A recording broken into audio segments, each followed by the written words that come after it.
My name is Councillor Mercy Ume, and I'll be chairing tonight's meeting. If I lose connection, Councillor Borokwan will take over for me. Before we begin, there are a few housekeeping points to cover. This meeting is being live streamed on YouTube. By taking part, you are consenting to be recorded. Please, can officers introduce themselves before speaking for the first time?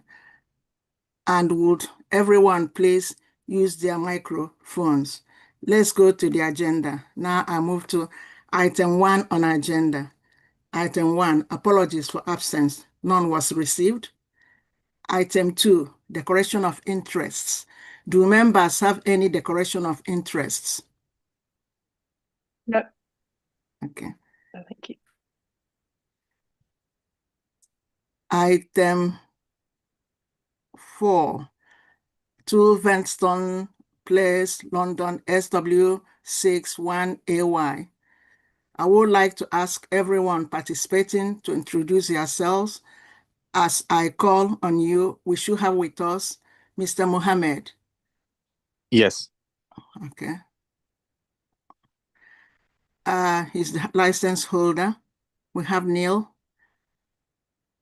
the licensing officer. Good evening, Chair. Present. Thank you. Thank you. We have legal advisor. We have Gertie. Good evening, Chair. Thank you. Residents objecting. We have John Scolding here. Is John here? John? Yes, Madam Chair. Apologies, I'm here. Okay. John, you are representing Amanda? I am. Yeah. You are representing Tobey Road Neighborhood Watch Group? Correct. You are representing Miranda Gipan? Correct. You are representing Rosalind Maya? I understand that's right. Correct. You are representing Dominic Godfrey? Correct. And you are representing Lucia Rodden? Correct. Yeah. Now, Charlotte Dexter, you are here? Charlotte? Yes, I am. And can I just say, you introduced the applicant as the license holder. I don't believe he's the license holder, so. Okay, the premises license holder, that's what I'm told. Okay, we're not aware that he's the premises license holder. He's made an application, but we're not aware that he's the present premises license holder. So that's an important point that maybe needs to be clarified. I'm sorry, but it's tantamount to tonight's meeting. Okay, we have our own solicitor. What do you think on that? Because my note says that. So the information that I got was from the licensing department, so I would advise for Neil to confirm whether that's correct.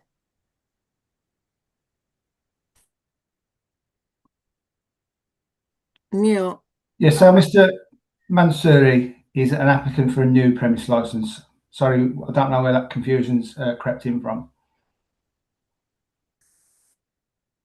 Sorry. Can you say again, Neil? So, Mr. Mansouri, you're an applicant for a new premise license. You don't currently hold a premise license, do you? Yeah, I'm not. Okay. All right. We are sorry. That's what I was given, but okay. He's applying for whatever he's applying for. We'll see what happens here. So, Charlotte, you are representing Warren Green Ward panel.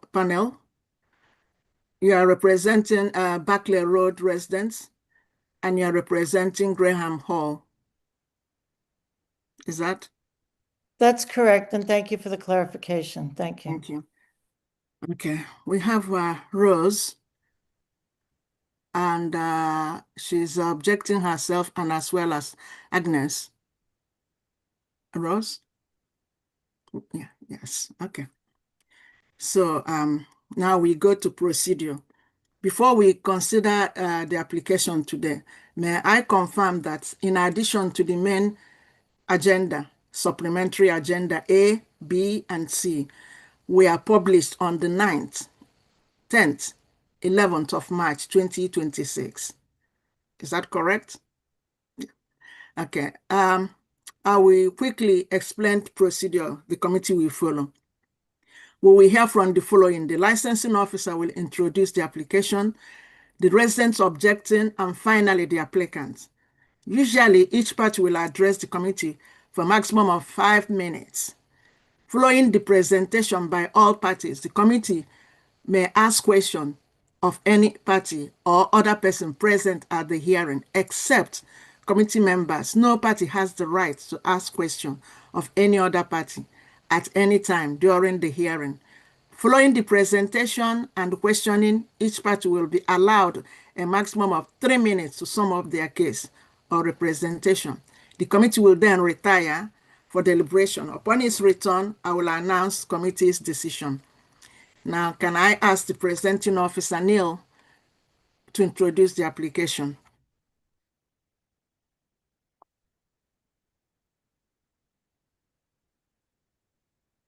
Neil, yeah, microphone. Apologies.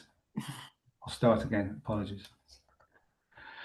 On the 8th of November 25, the licensing authority received an application for a new premise license in respect of the premises known as 2 Bandstone Place, London, SW6 1AY, submitted by Mr. L. Mansouri. A copy of an application form, operating schedule, and plan can be seen at Appendix 1, which is page 13 of your agenda packs. The existing premise license in respect of the premises, reference number 2019-00248 LAPR, can be found at Appendix 2, which is page 34. A map of the site and neighbouring premises can be found at Appendix 3, which is page 41. The licensing section received 18 representations objecting to their licence application, and these were received from local residents and residential groups, including one representation from Councillor Lydia Painter. A copy of these representations can be seen at Appendix 4, which is page 43. The applicant and the Metropolitan Police have agreed further conditions and a reduction of hours, which are now reflected in the hours mentioned at 1.1 of this report. On this basis, the police do not have any outstanding representations, and a copy of the revised hours and additional conditions can be found at Appendix 5, which is page 98. We also have supplementary agenda items A, B, and C published this week, and these contain witness testimony, photographs, and printed web pages. Chair, in determining this application, the committee must have regard to the representations and take such of the following steps as it considers necessary for the promotion of the licence and objectives. And the steps available to you this evening are to grant the application in full, grant the application in part, modifying the proposed hours, activities, or conditions, or to reject the application, Chair. Thank you very much. Thank you, Neil. And now we go to the objectors. In that case, we have John. I would allow you 30 minutes because you are representing Amanda, Tobe Road residents, Watch, Miranda, Rosalind, and Dominic and Lucia. So you are representing them. So you have 30 minutes to present your case. Madam Chair, committee, thank you very much. And firstly, an apologies. I would normally have a camera, but I'm working away from home at the moment and away from my normal office, and I'm reliant on someone else's computer kit to join you tonight. Okay.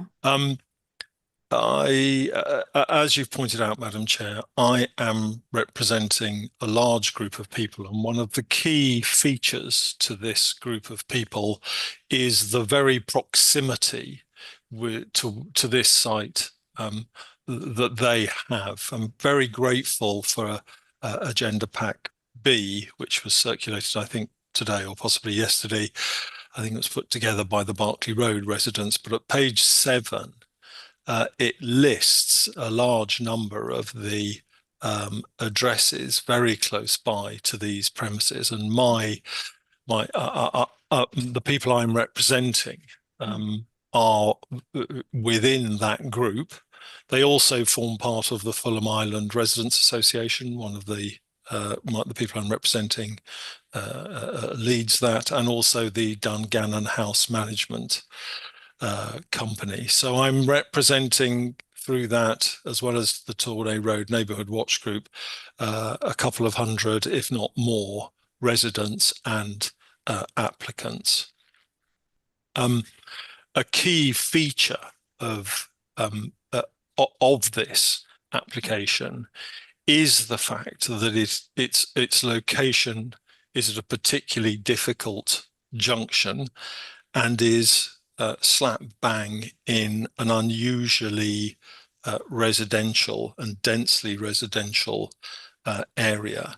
And I want to start, if I may, by just really outlining some of those residential features and some of the immediate geographical and physical features of the site. There are a number of really useful pictures in a number of the agenda packs. A lot of them will draw attention to the items that I'm going to talk about now.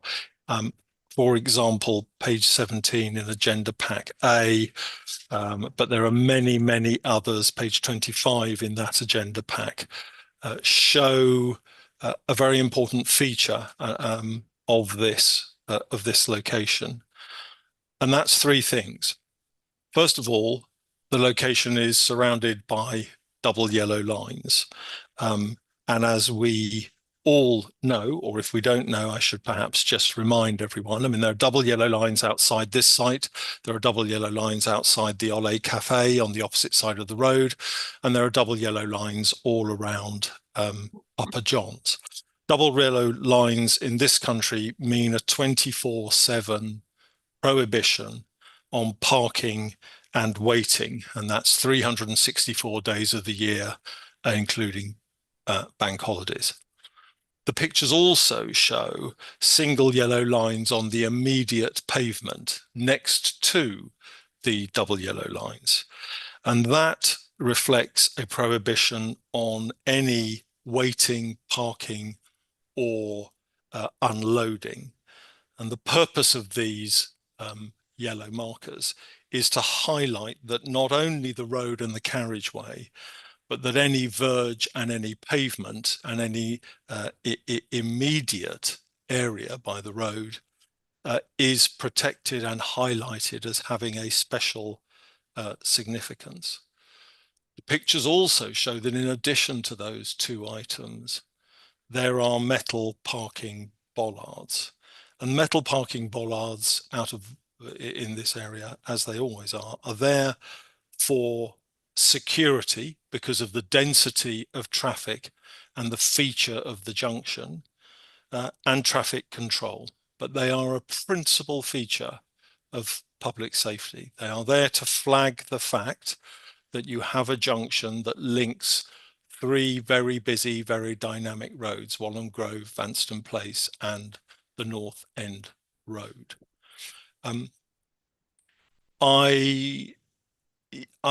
You may ask me, well, why is that immediately relevant? If we can perhaps go back to page 17 in Agenda A. This is actually, I think, a picture that I took, but this is, I should just say, I pretty much every night walk past Vanston Cafe, never before 8 o'clock, usually, hopefully, before midnight on my way home from work, sometimes afterwards. But this picture highlights something that's really very important. As you'll see in the picture, there is one dispatch rider parked outside, as it happens to be, Papa John's. It's a very narrow 2-way road. As soon as you have one bike illegally parked on a double yellow line, you have a real problem because 2 cars can't pass. You can only get 1 car past, and it's a real squeeze for other bicycles and pedestrians, and it's a very active and busy site. one of the key features here, and the reason for double yellow lines and single markers and metal bollards, is because none of this is supposed to happen. The site is a public, is from a highways perspective, right outside the front door of this cafe. A very obvious public safety issue. And so the context of this application is that people can't park and should not park anywhere near this cafe. The double yellow lines prevent that, the single yellow report confirms it, and the metal bollards also support that position. And that has been the case, and I've lived in Fulham for 25 years, pretty much for every one of those 25 years that I've lived there. This junction fundamentally has not changed. It is a very, very busy, active point, and it has been rightly designated as an area where public safety is paramount. Therefore, in the context of an application that seeks to attract delivery and dispatch riders, it is problematic. It is not clear where these riders can go. It's not clear where they can park. Anyone who knows, as you drive onto the North End Road, and I think there is a further picture in Agenda Pack A which shows the white lines for no stopping. Yes, on page 25, immediately on that junction are the white zigzag lines, which are a complete 24/7 prohibition on stopping anywhere near there. So immediately the type of activity that is implied and entailed by this application gives rise to a public safety issue. And it's a consistent theme through all the representations that I'm putting forward tonight, that public safety issue is forefront of the objections. And we'll come on a bit later to see how the applicant deals with that. The actual area itself is very interesting. There's a kind of misnomer. It is referred to as a mixed-use area. Many of us have benefited recently by being and attending the McDonald's appeal that took place in the Magistrates' Court. And it's undoubtedly true that the ground floor of nearly all these properties have a commercial use, but they only have a commercial use on the ground floor. The overriding feature is that on the first floor and the second floor, for the smaller buildings, they are residential. And as we know, in this area, there are many buildings, you can see them from the front door of Vanston Cafe, where there is a third floor, a fourth floor, and a fifth floor. Dungannon House is an extremely good example. And they are residential. So the ratio of residential to commercial is hugely weighted in favour of residential. And that is why one reason on the local authority's own website, they describe the area as densely residential. So it's mixed use is sometimes, I think, misunderstood as being something which is not residential. But the important context of this application is that the area is immediately residential, whether you look to the left when you come out of Vanston Cafe, to the right, or straight ahead. Now, these features, you're all going to say, well, really very boring. Thank you very much, Mr. Scalding. We all know the area. We've been there a lot. We've walked up and down the street. It's really very nice of you to remind us what it all looks like. The reason why I'm going to come on to say it's somewhat important is because if you look at the history of this site from a planning and a licensing perspective, the local authority has recognised these features and in a very important way. If we look, for example, at the 2017 licensing application, 2017-92, there are a number of conditions in there which are very important to the operation. Condition number 9 refers to no noise or vibration associated with the operation of plant at the premises, no smells from cooking that give rise to nuisance for occupiers of neighbouring properties. Condition 9 also refers to anything giving rise to nuisance to the occupiers of neighbouring properties. And that's important because it recognises from the very beginning the fact that if you stand at if you go on the first floor terrace at Vanston Cafe and you look to your right, you're probably about 12 meters away from the first floor. You're in eye line directly with residents at Dungannon House and above Papa John's. Okay, it's very, very proximate. It's very close, possibly some of the closest proximity of residential to that you maybe come across in Fulham. The 2019 license, excuse me, 2019 licensing decision and application 00248 had exactly the same conditions in. I'm grateful also because I picked up, and again, I owe this to those people who created Agenda Pack B, that in fact the wording in the those two licenses had missed out a condition of 25, which appeared in the 2012 licensing application 01457. Condition 25 states neither music nor amplified loud noises emitted from the development shall be audible, not may, shall be audible at any residential noise sensitivity premises to ensure that the amenity of occupiers of surrounding premises is not adversely affected by noise. And the other theme, in addition to public safety, is the theme connected with noise nuisance at this site. Why is it important that I mentioned these decisions? Well, it's important for two reasons. One, we can all find them. The applicant can find them. We can find them. They're not difficult to find. They describe the history to this property, which hasn't changed, as I say, pretty much the 25 years that I have been there. But why they're particularly important is because this is not the view of the objectors. This is not the view of the residents. This is not the view of the applicant.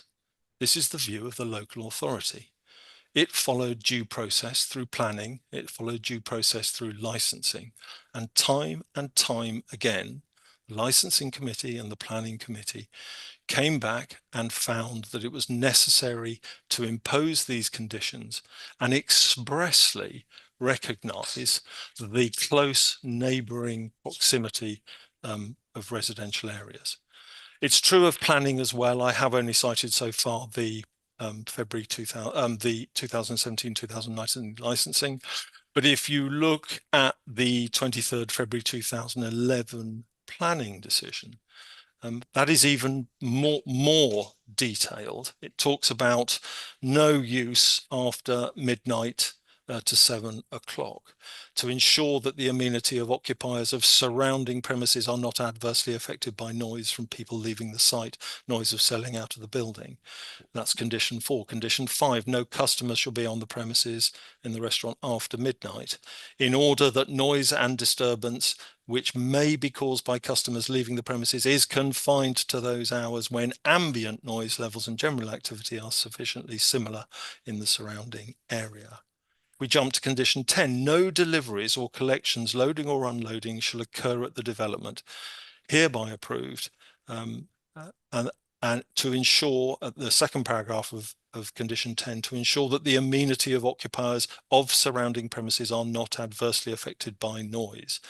11, the restaurant premises are hereby approved shall not be used primarily for the sale of takeaway hot food, and any activity of this nature shall be incidental. A greater takeaway use could give rise to different operational conditions, a different pattern of traffic generation and car parking demand. That is a really direct reference to the public safety issue and the unique feature of this 3-roadway junction and the narrowness of the roads, with the exception of the North End Road, which is slightly wider. Condition 12, no organised delivery of food in connection with any restaurant use shall take place from the premises using motor vehicles, including motorcycles, mopeds and motor scooters. No provision has been made for the parking of vehicles off-street in connection with the delivery service. So this comes back to something that we will come on to. The local authority has rightly designated this area and the activity that is proposed for this area cannot take place immediately on the roads of this junction. The delivery drivers will have to go somewhere else and then presumably walk or come to this this point. My point is, of course, it's in the real world impossible to enforce that. The picture I referred to earlier was a delivery driver. They drive on the pavement and they park outside Papa John's. That happens less so in my experience with Cafe Ole. To have another establishment would be highly dangerous and add significant risk, in my view, increasing public security and public safety issues. I commend to the committee the 2 licensing decisions and the planning decision, not because they are the wise words of John Spalding, but because they are the extremely wise words of experienced people and knowledgeable people at the London Borough of Hammersmith and Fulham.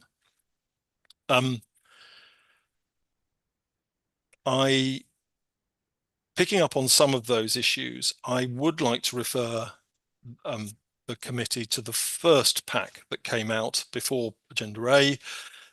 In particular, there's an exceptionally good submission starting on page 60, which really does almost do my work for me if it is read carefully.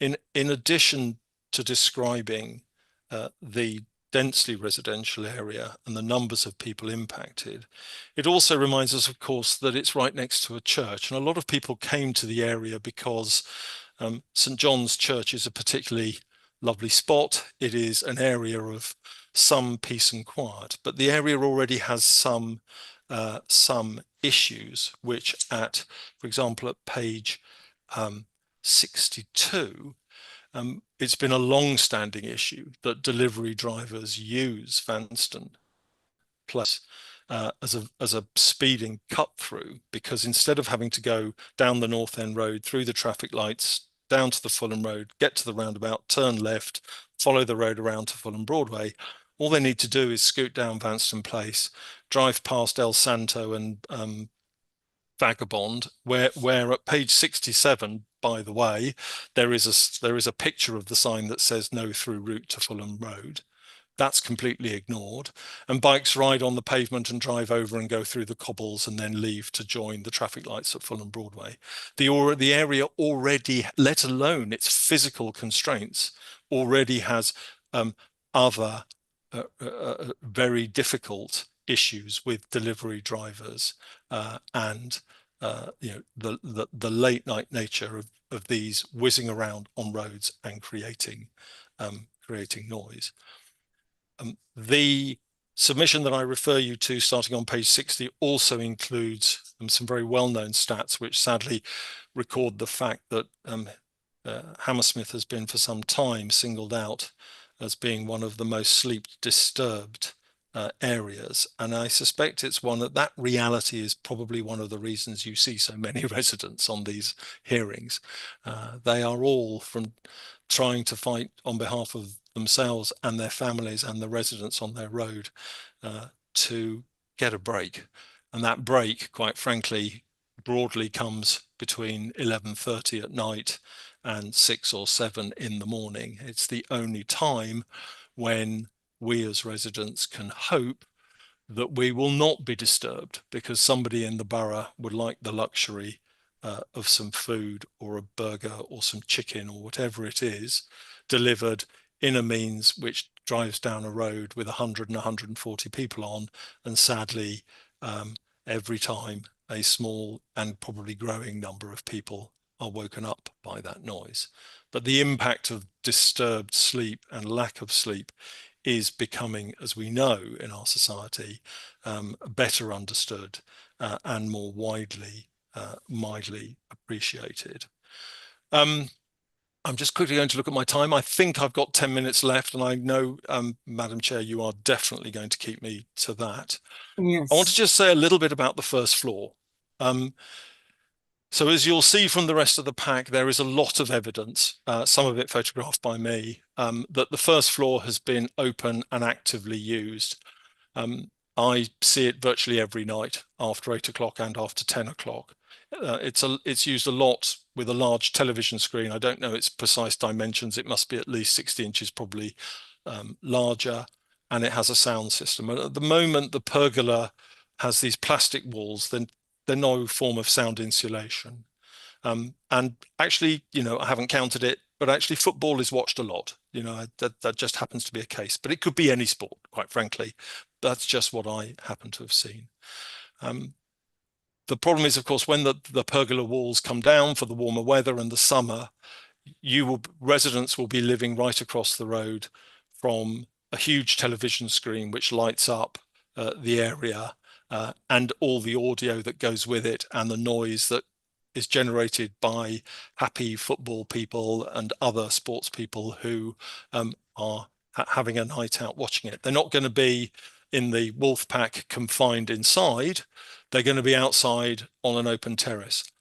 And I think that's quite important here because it increases the sensitivity about the noise issue. This year, as some of you will know, is the World Cup, one of the largest televised sporting events on the planet. It's going to be held in North America, and because of the time differences, games will be late.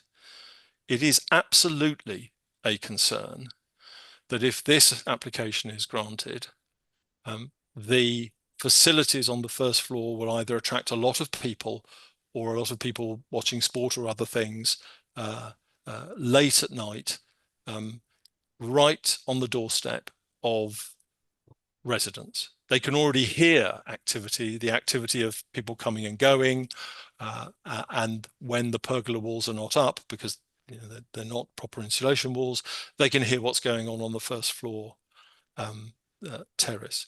So I think the first floor terrace is a particular concern, and a particular concern for the noise nuisance issue, and one that could become a really difficult issue. Couple of things I just want to focus on. First, so I hope I've laid out and I've directed you to the principal concerns. So let's just turn to the applicant, because as we know, the statement of licensing policy makes it absolutely clear that an applicant must consider and anticipate some, if not all, of these issues. Paragraph 582 of the statement refers to having particular consideration to the proximity of residential accommodation. It refers you at 5.84 to steps taken or proposed to be taken by the applicant to prevent noise and vibration escaping from the premises. Well, I would say that's virtually impossible on the first floor terrace. And of course, it's a key point on page 10 of the Statement of Licensing Practice itself, under the heading 3 principles. It says applicants are, in particular, expected to obtain sufficient information to enable them to demonstrate, when setting out the steps they propose to take to promote the licensing objectives, that they understand, it lists a whole raft of things, the layout of the local area and physical environment, including proximity to residential premises. So we turn then to the applicant, who's had all of this at their fingertips, and obviously I fully understand that the committee will no doubt hear in great detail from the applicant. But page 28 of the original pack, Section M, describe the steps you intend to take. I mean, so I'm hoping at this point, I've not really said anything controversial about the location, about the nature of the site, about its proximity to residential, the highway driving issues, the inconsistency of the site for delivery of late night refreshment. So if we look at the public safety section C, he says, we will ensure that the premises meet all the health and safety standards, including the regular fire safety checks, and staff are trained to manage capacity limits or maintain good lighting outside. Okay, so what about the takeaway? What about the security bollards? What about the double yellow lines? Where is the courier management? Where is the parking management? Where does this demonstrate that the applicant has done exactly what I read out from the statement of licensing practice? Has the applicant, I would ask you to consider, properly considered, what is no surprise either because you live there and you've got your eyes open, or no surprise because you're a nerd like me who reads loads of licensing and planning decisions over the years, and they all consistently pick up this point without fail. Let's look at D, prevention of public nuisance. Noise levels will be carefully managed with doors and windows kept closed after a certain time. Not sure when. Waste will be disposed of, yada, yada. No mention of the first floor. Obviously, you can't close a door up there. You know, when the pergola's open, it's open. There is no insulation up there. There is a kind of gazebo-like structure is one of the ways I would talk about it. Has the applicant set out the steps they would take solely in relation to the 4 licensing objectives? I would suggest, and I've only chosen 2, but time is not on my side, I would suggest the answer is no. When you then add that to the concerns about activities after 10 o'clock, again, is to be in breach of the planning. When you can apply that to the current applicant also having evidence of being there after midnight, I would suggest on balance that maybe this applicant isn't starting from the right place. Okay, I think, as Councillor Cowan recently said, I can't remember if it was, I think it was after the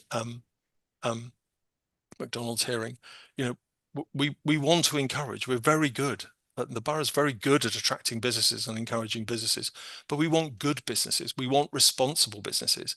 We want businesses that will work with the locals and understand the issues and consider them. And that's what the licensing law requires. I'm going to end, and this is going to sound like sour grapes. Mr. Gardner very kindly, at my pestering him, I said, please, please, please send the applicant my email address. Please implore him to contact me. And I did that not because I can solve all the problems, but I've been here 25 years, and a lot of people on this call have a huge amount of local knowledge, and they also have accrued a half-decent knowledge of licensing. We're not specialists, we're not practitioners in the area, but we're also getting to know the rules and the process and the people at the local authority who work tirelessly day in, day out to make licensing work. I didn't hear back, and I kind of slightly therefore put 2 and 2 together, which is the state of the application plus not engaging to really work out what the issues are. Obviously, that is a personal view, and I you know, put it no more strongly than that. But when you look at the underlying issues, these are not the issues that some, you know, crazy resident has made out. These are issues that have been here in the document since 2011, 2012, 17, 2019, time and time again. And the local authority has consistently reached what seems to me a patently obvious position.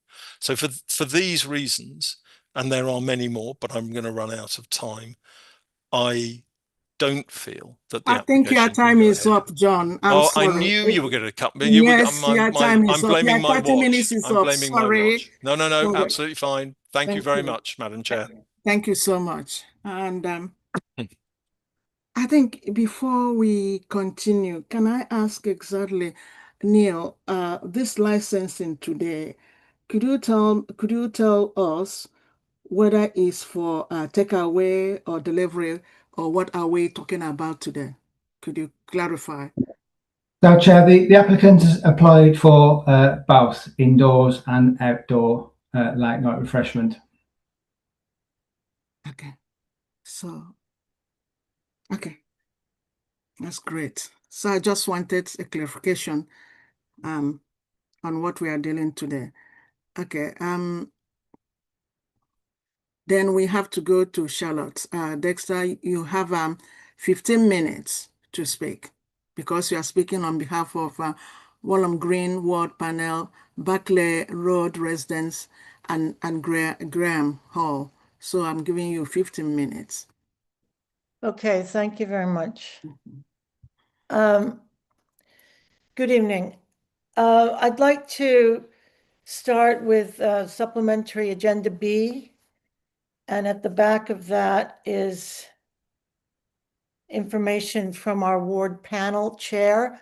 So I'm speaking on behalf of Sarah Chambers, who's a voluntary chair for several groups within the Metropolitan Police. They liaise with a lot of residents, and Sarah has been working with the police for years on various things in our borough, in Fulham, and around the Fulham Broadway, North End Road area, as of course the boundaries have changed and so on. So she's put the crime stats there for you, which we try to give you each time that we have a hearing. And we're working on getting a much better overview for you. And we'll test that if and when there's a future hearing. You will know, based on the horrendous situation that we had or the committee members will know in November, on November 20th, when we had a very difficult situation on that night, Saturday night, with a lot of youth and fireworks and Gatling guns and, going around like this, trying to, around North End Road, around the Haldane Road, McDonald's, that whole area. A section 35 was put in place the next weekend and also over the bank holiday. A section 35, I think it's called 35, was put in again last week. I thought I submitted that, but I don't think I see that here. Anyway, the local police and Inspector Hayes are giving a lot of effort and time, short term, because they can't give it longer term, to this very area that we're talking about. So between St. John's Church and therefore Vanston Cafe and up the road to Lily Road. So we have 14 roads on either side, plus the Clemadley Estate, the Peabody Estate, and that represents about 4,000 people just in that area. There's been a tiny tick down in crime on these stats, which is fine, but Sarah's main point is it's not that crime has gone away, and we've had huge public disorder problems directly in the area over the last several months, culminating, as I said, on the 20th. Our MP 2 days later held an emergency session, brought in Inspector Hayes from the Met. About 45 people attended that spontaneous meeting. A lot of work has been done by residents and by Sarah herself and the local police and the larger police force.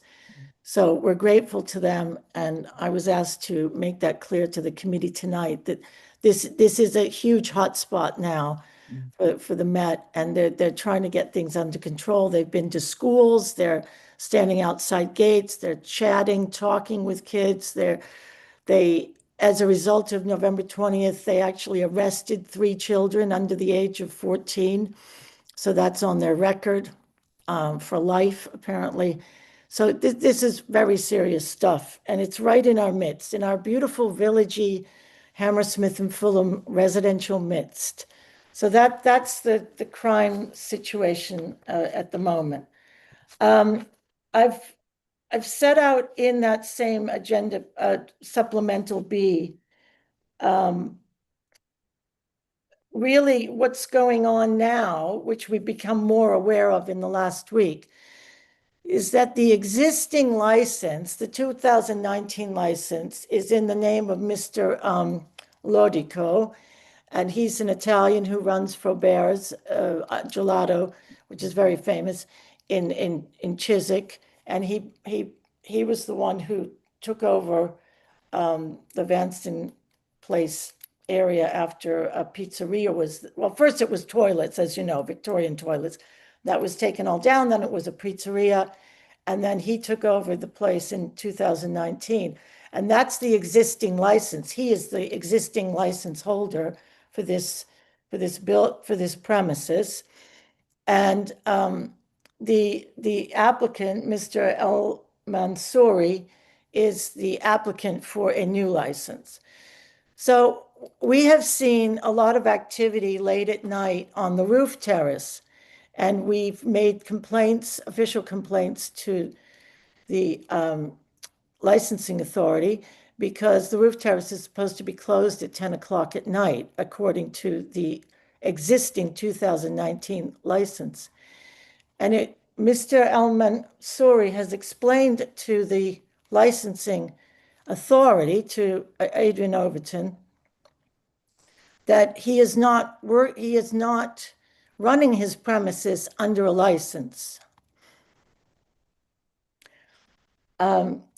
So therefore, he doesn't need to abide by the 10 p.m. or by any rules. And that's why he's been open after midnight.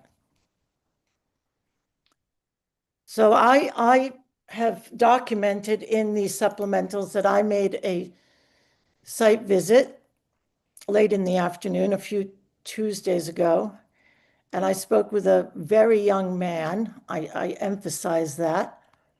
Very young, or looked very young to me. And I asked him where the manager was, and he said the manager was coming later in the evening. And I asked him where the license was for this building.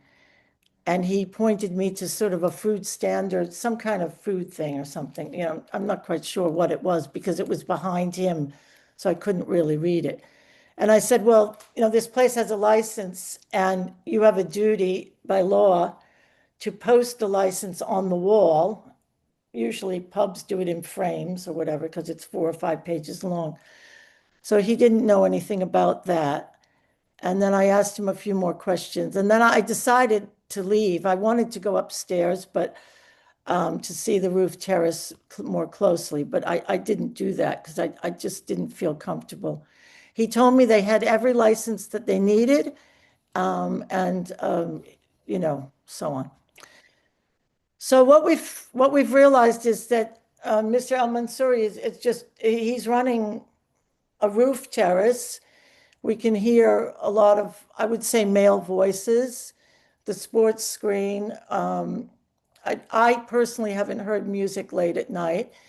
When Graham Hull went around, which we've also documented we did send videos. I don't know if Adrian Overton and Neil were able to send those videos to you, but that's something in the future that we need to organize because we will have more videos. And we learned at the McDonald's appeal that evidence is everything, and videos are very important to document what we see. So we've documented that and we've reported it in writing. And we're very, very concerned because we don't understand how somebody cannot be running under their own premises, the license for the premises. We always learn that the license is for the premises. So even if Mr. El Mansouri is not selling alcohol, he still has obligations if he's open after 11 o'clock, unless all he's doing is serving water. So I'd like the committee to find out what kind of teas he offers and what other things he offers on this roof terrace, or not. And I did walk by again, and it's impossible to get up to the roof. It seems to me that after around 8 or 9 or 10 o'clock, the street level lights go off, street level, and then people somehow get up to the roof terrace, and you can't open the door. It's closed downstairs, so there must be some way of these people getting upstairs. Or you use your phone or something and someone comes down. I mean, I haven't spent the hours, to figure out how it works, but there's kind of the sense is that it's sort of a private club or something like that. So I really hope that the committee can get to the bottom of this tonight, because it's very important to us. We can't have somebody that doesn't understand his license or claims he's not using a license and then he's applying for a license. And it's all very, very confusing is a polite word, and suspect is more the word that I'm thinking of. So I think I'm going to say this, I think if Stephen Cowan were at this meeting tonight, he'd be very, very concerned as this meeting unfolds and the committee starts asking this applicant questions. I think he'd be very, very concerned. Very, very concerned. So I'm at this point, I'm so concerned and stunned at what's going on in our neighborhood, and others have gone out and done what they can. They've collected evidence. The evidence is on file. And we need this situation cleared up and cleaned up. And we need to either work with Mr. El-Mansouri to make sure that we have an open premises that everyone can enjoy, including the roof terrace. We need to understand about the sushi, not sushi, excuse me, shisha offering up there. Is it legal? Has it been checked out? Do they have planning permission for closing this pergola? And is it in line with the shisha requirements, which we included in supplemental C for you off of the council website? There are a lot of requirements there. There are planning requirements, there are licensing requirements, there are trade and what do you call it? Doug Love, whatever Doug Love, trading standards requirements. These things need to be really sussed out tonight. So I'm going to stop because I'm waiting for you, the committee members, to suss all of this out so that when we leave tonight, we really, really know what is happening. And we feel before that there shouldn't be a license, or if we have to give a license so that we can actually, that you, the council and the police and so on, can monitor this, then during the summing up, I would ask that we discuss that with you, because if that's the way forward, then okay, then you have to give him a license until 11:30 so that there's some licensable hours and activity. And then there's an ability for things to be enforced properly. But you know more about that than we do, and your legal counsel is there and so on. So we are super, I cannot explain to you how super concerned we are about what seems like kind of a private club in the midst of our densely populated residential area. It doesn't feel right. In fact, it feels very, very wrong. Please help us, committee. Please. Thank you very much. Thank you, Charlotte. And can I ask Rose to speak? You have 10 minutes. You are speaking on behalf of Agnes. So you have 10 minutes. Yeah. We can't hear you. We can't hear you.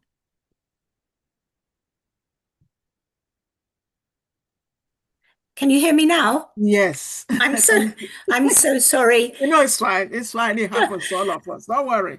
Thank you, Chair and members of the committee, and apologies. My name is Rose, and I'm speaking in a very unsophisticated way because I don't have the knowledge of the previous speakers on behalf of the local residents regarding this application for this license at 2 Vanstone Place. Our residents are really concerned about 3 things: noise nuisance, that late night roof terrace activity; smell nuisance, the shisha smoke drifting into close flats opposite; and protection of children from harm because of the nature of late night activity. But before I address the licensing issues, I just want to be really clear about who is here tonight and who we represent. Because we were at another meeting at McDonald's and we were described as a vocal minority. But let me assure you, there are so many people around us who are not, there's so many people supporting this. We're not a vocal minority. And my neighbours are not a vocal minority. We're residents, we're council taxpayers, and we're your constituency. And probably most important of all, we're customers of North End Road. We love North End Road and we want businesses to be successful, but there has to be a balance. We're customers of the cafes and restaurants and pubs, and it's been there for generations, since the 1880s. In contrast to what has been said about us in court, the vocal majority here are living in a very dense area. Between Vanston Place and Lily Road, excuse me, I'm nervous. Between Vanston Place and Lily Road, there are 14 residential roads. So we are here tonight representing hundreds of households on every one of these roads, from St. John's Church behind to Vanston Place, all the way to Lily Road. In fact, we really represent, indirectly, because of all the complaints issuing, the two wards that straddle North End Road. There's 7,952 residents on the Walham Green ward, and there's 6,709 on Lily Road. Directly behind the premises, there are 120 resident households on Paris Road, which is where I live, Paris Mews and Piedmont Walk. So we are not a minority, we are a community. And we are a community that are suffering the cumulative effect of all of these late night applications. So I'm telling you as a resident and representing the residents, and it probably isn't what you want to hear, residents do not want an extension at all. As previously explained beautifully by John, and much better than I can ever do, Vanston Place is a narrow, densely residential street, and extending those hours really would underline so many multiple licensing objectives, particularly the prevention of public nuisance, the prevention of crime and disorder, public safety, and again, protection of children from harm. I know this application is not for alcohol, and it's for hot food and hot drinks, but which do require a license.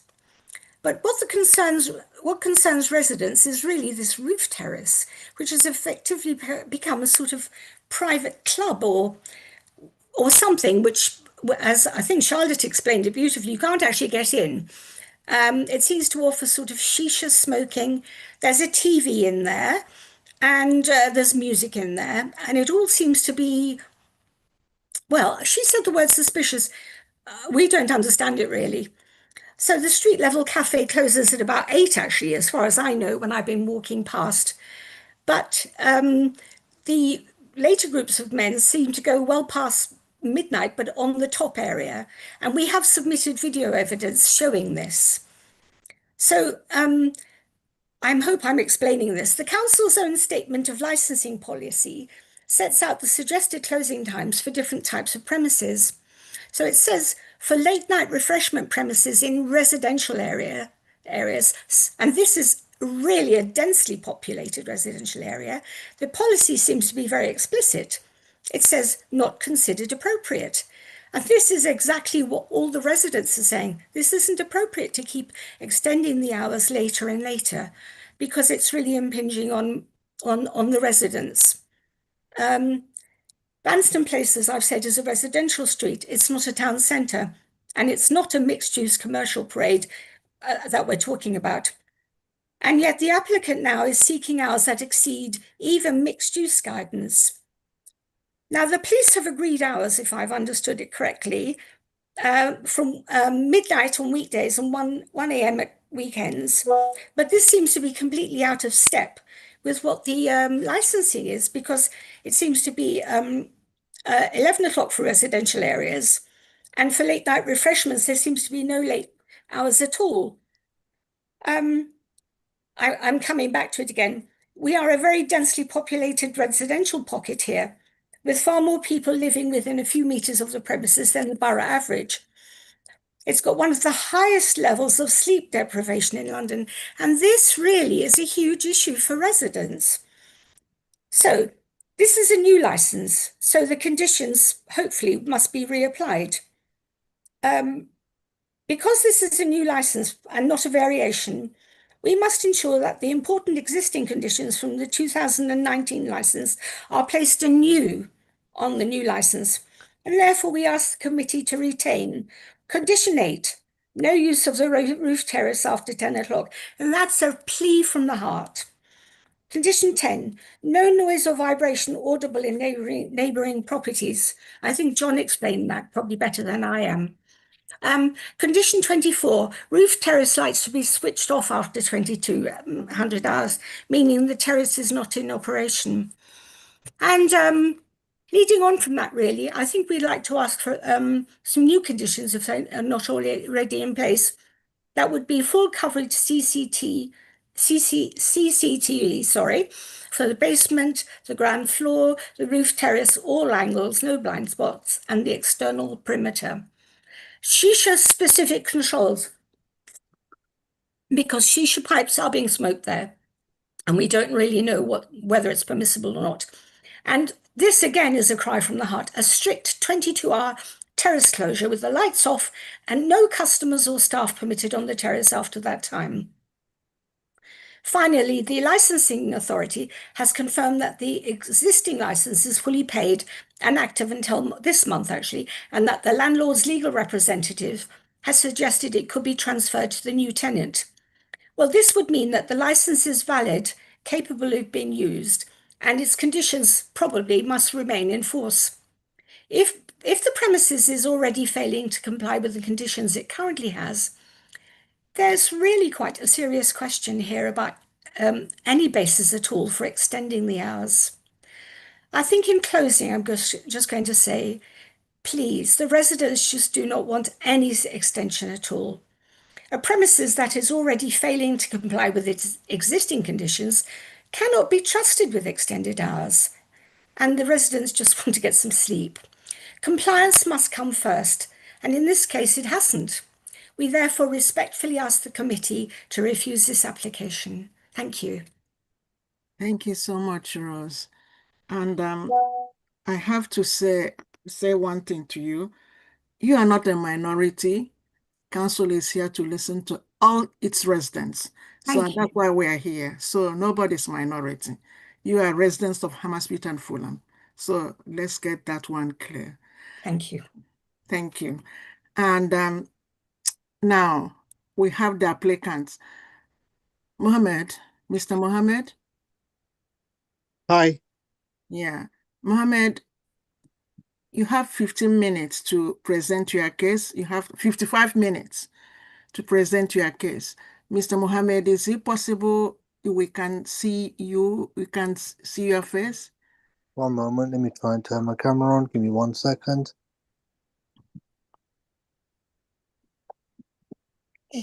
Oh my God. Can you see me now? No.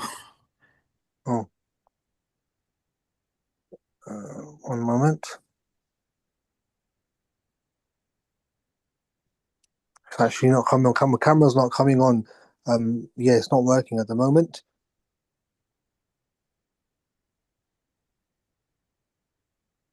Hello?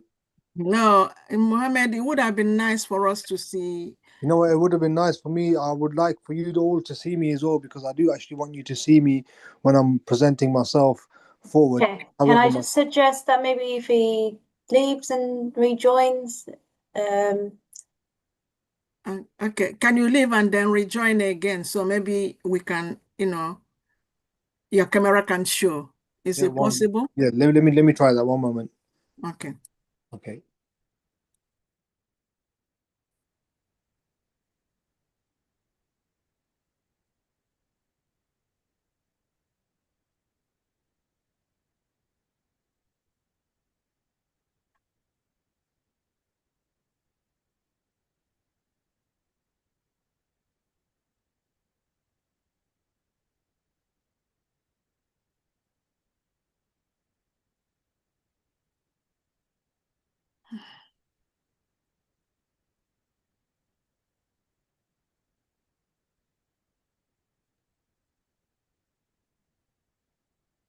Chair, there's somebody called by the name of Onis Hannah who's just joined. I'm not sure if that's the applicant. Can we just Yes, ask? yes.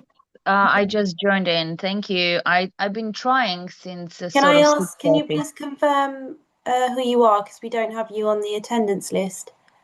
Hannah and Ioannis, 59A.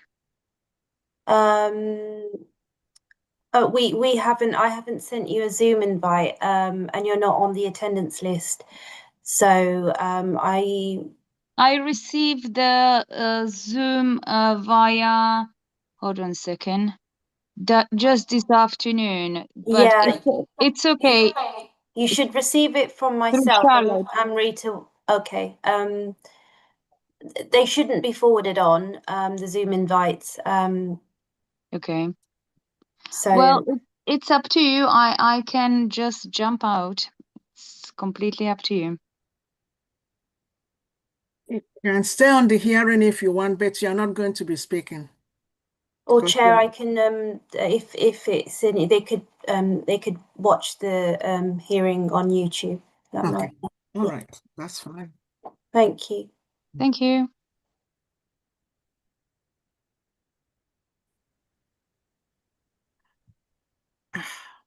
Is Mohammed still trying to get in? Do you know? Yeah, I've just let somebody in there. Okay. Hi. Yeah.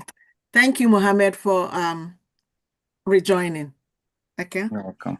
Okay. Okay, you still have 55 minutes to present your case. Okay? 55 minutes. Yes. Nearly an hour. Okay. But it can go less than that if you want to. All right. Can my brother speak on my behalf because he's working with me and he knows everything about my case? Solicitor, what do you think? I have to ask. He has a right of representation, so if it helps, he can. I mean, I think you have to be there, and your brother can help you. Yeah. But you have to be here. there first. And his brother, he just came now, and he gonna explain everything properly, and for you guys to understand every single point we'll talk about it. Okay. All right. Here we go. I'm here, and he's here now. Hi there. How are you? How's everybody today? We're okay. We are waiting. You have your Right. time. You don't have 55 minutes. You have 50 minutes now. That's So fine, no problem. So okay. I'm gonna address the points that have been highlighted about where the concerns are regarding the business. Could you hang on? Charlotte, you raised your hand. Yes, could we have the gentleman's name, please, so that we know who's speaking to us from a legal standpoint? It's important to know their name, I think. Thank you. My name is Mohammed Rahman. Yes, Rehman. Thank you very much. Okay. No problem. Yes. So there's a few issues that have been addressed. One is, for example, that there is apparently a shisha lounge or something like this running at the top of my premises. This is incorrect. There is no shisha lounge running at the top of my business. So the local residents that have said that they are smelling something is, if I've occasionally, me myself or my partner here, we sit down having a meeting, I will this is after our after the premises has been closed and it's cleaning times. If I'm having a shisha and somebody's smelling something, it's the same as me having a cigarette and somebody smelling something. Other than that, the place is only open till 10 o'clock to public. After 10 o'clock, the place is only open for staff, and that too is for cleanings and meetings and discussing sales and how we can improve the business. A survey has been conducted locally with the staff member, with the residents that live right behind our premises, and everybody in the local area is pretty happy with us. We didn't go too far down the streets around the back roads, But the people in our local area, the streets right behind us, they're extremely happy with us. Ask them if you can hear you. Hello, can everybody hear me? We can hear you. We are listening. Oh, yes. Other than that, the licensing thing, that there's been an issue regarding the parking. There's Papa John's there. There's a cafe right opposite me, Cafeola. There's a pub there, which somebody addressed a little while ago, that there's no late licensings for refreshments or drinks, etc. We're not even serving no alcohol. And if there's no parking already on the streets, a lot of these restaurants have late licenses regardless. So I think we would, I think it would be unfair to say that if we are being picked out for this reason, and the restaurants that are already open beyond hours are not being objected to, it's a bit unfair, because I believe that's maybe because we're a new business, but in the local area, I think we have a very good reputation. The local Fulham News, they have highlighted us as one of the top cafes in the area, and that we have been keeping everybody happy. We offer free drinks. We offer free bakery stuff on Sundays to some of the local residents who come before certain hours. So I think we're doing a lot for the residents in our area already, just to keep everybody happy.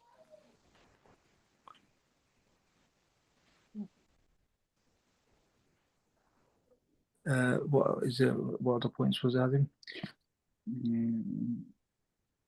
And delivery driver, we have parking for the delivery driver opposite us. Yeah. But we didn't sell a lot of delivery anyway. Not a lot of that. Yeah, but for delivery drivers specifically, if It's a parking opposite cafe only. yeah, there's parking right across the street from us outside Cafe Early, which is a marked bay for delivery drivers themselves. If a delivery driver comes and parks outside our restaurant or somewhere else, we cannot be held liable for the way somebody is driving their motorbike. We do always tell everybody that that's the bay that you need to park in. However, if somebody is not following the rules, that's probably not because of our restaurant. It's probably because of all the restaurants on the road, because 80% of the restaurants on the street do serve Deliveroo and Uber Eats.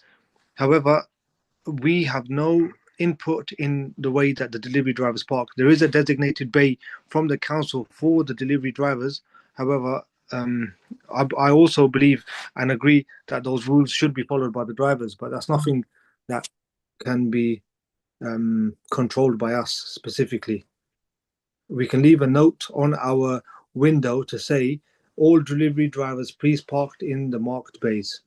That's what we can do as a business to help the concerns from the residents about the delivery drivers.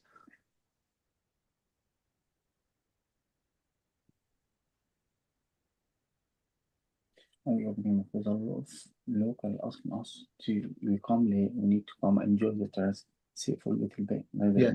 The reason why we mainly have applied for the late license is because as the days are getting longer, the local residents have asked us that because in the summer they would like to come and enjoy the terrace, have a coffee, have a cake, juice, etc. They would like to come and enjoy the terrace. We have a terrace in the daytime. Most people are working. After hours is when people would like to come, sit down, have a coffee, have a relaxation. The business down in the morning. The business in the morning is not it's just strictly work related business, like for local people that come down from, they're working in local offices, etc. However, for socializing purposes or people that want to take time out away from themselves, as the lady had mentioned, that this is one of the most highest sleep deprived areas, it gives local residents something to do where they can come relax. Peace of mind. It's like a self-healing process. Because nice terrace, nice view, sit down, you have a coffee, you have a drink. So it's self-healing for the people in the area itself. I think our premises would be.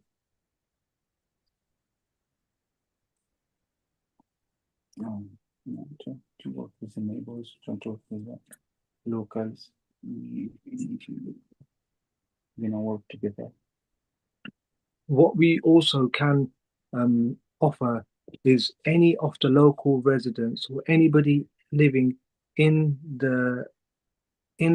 like I would say a 3 mile radius, we can offer them a discount every time they walk into our shop.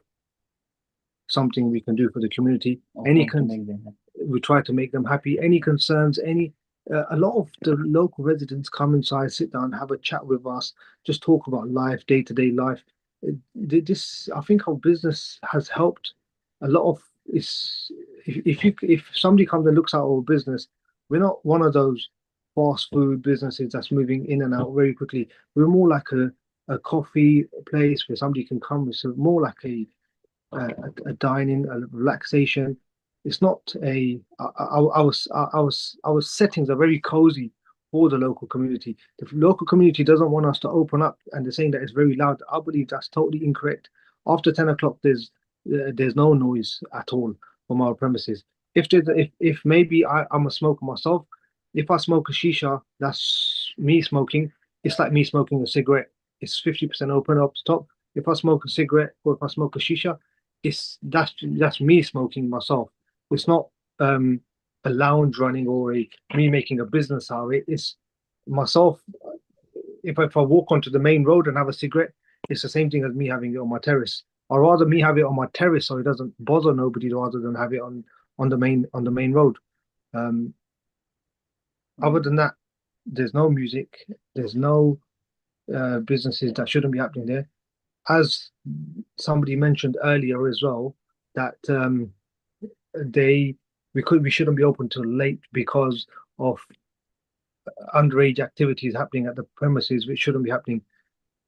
There's no activities happening there in the first instance anyway, which would restrict any age person from coming in, because we're just serving food and drinks, coffee, etc., and that doesn't restrict anybody from having it.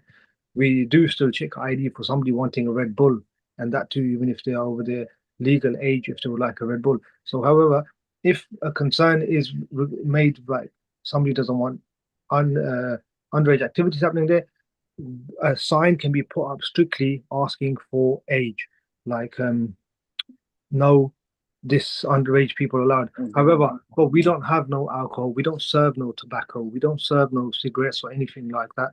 So it wouldn't. I don't understand why that should be a problem. Why somebody would raise the point of underage people coming to the premises. Somebody, a father and son, or two teenagers come for a coffee, it's not something we can stop them from. Trying to, because in the morning, the fitness are really there. We're trying to get more money for us to survive. So like, yeah, of course, that is you have highlighted that already, haven't you? The reason why, because in the daytime the business itself is finding it difficult to survive off just daytime business, is the reason why we are trying to apply for a license, which will help more people. Which will help us attract more people into the business, so we can help ourselves survive as well as be like a great business in the local area. I think we've covered most points, haven't we, Hazim? Yeah. I think that is. And for bonds with holder is the landlord, and we have the lease, right? Yeah, and lease everything. Yeah. So the landlord has given us the lease for the premises, so we do legally have the right for the premises. Anything that that you would like the landlord to change, it can be requested through a process. However, we do have the lease, and our lease terms, as if the landlord can be approached and be questioned. Maybe we have all the legal rights. Yeah. And we have been here for 3 years now, and we haven't had no complaints. We haven't had no issues with the council. We haven't had no issues with the local residents. We've never had no issues with anybody. In our reviews, all of them are positive. Issues with anybody. Our reviews, everything, are very positive. You can go on the Vanston page and have a look. We haven't had no issues with anyone. I don't understand that there's been. I do understand that there have been some points raised. However, I don't think it should be an issue going forward, because we are willing to work with the community and work with any team or any independent organization to keep the local community and the local area clean, tidy, and happy.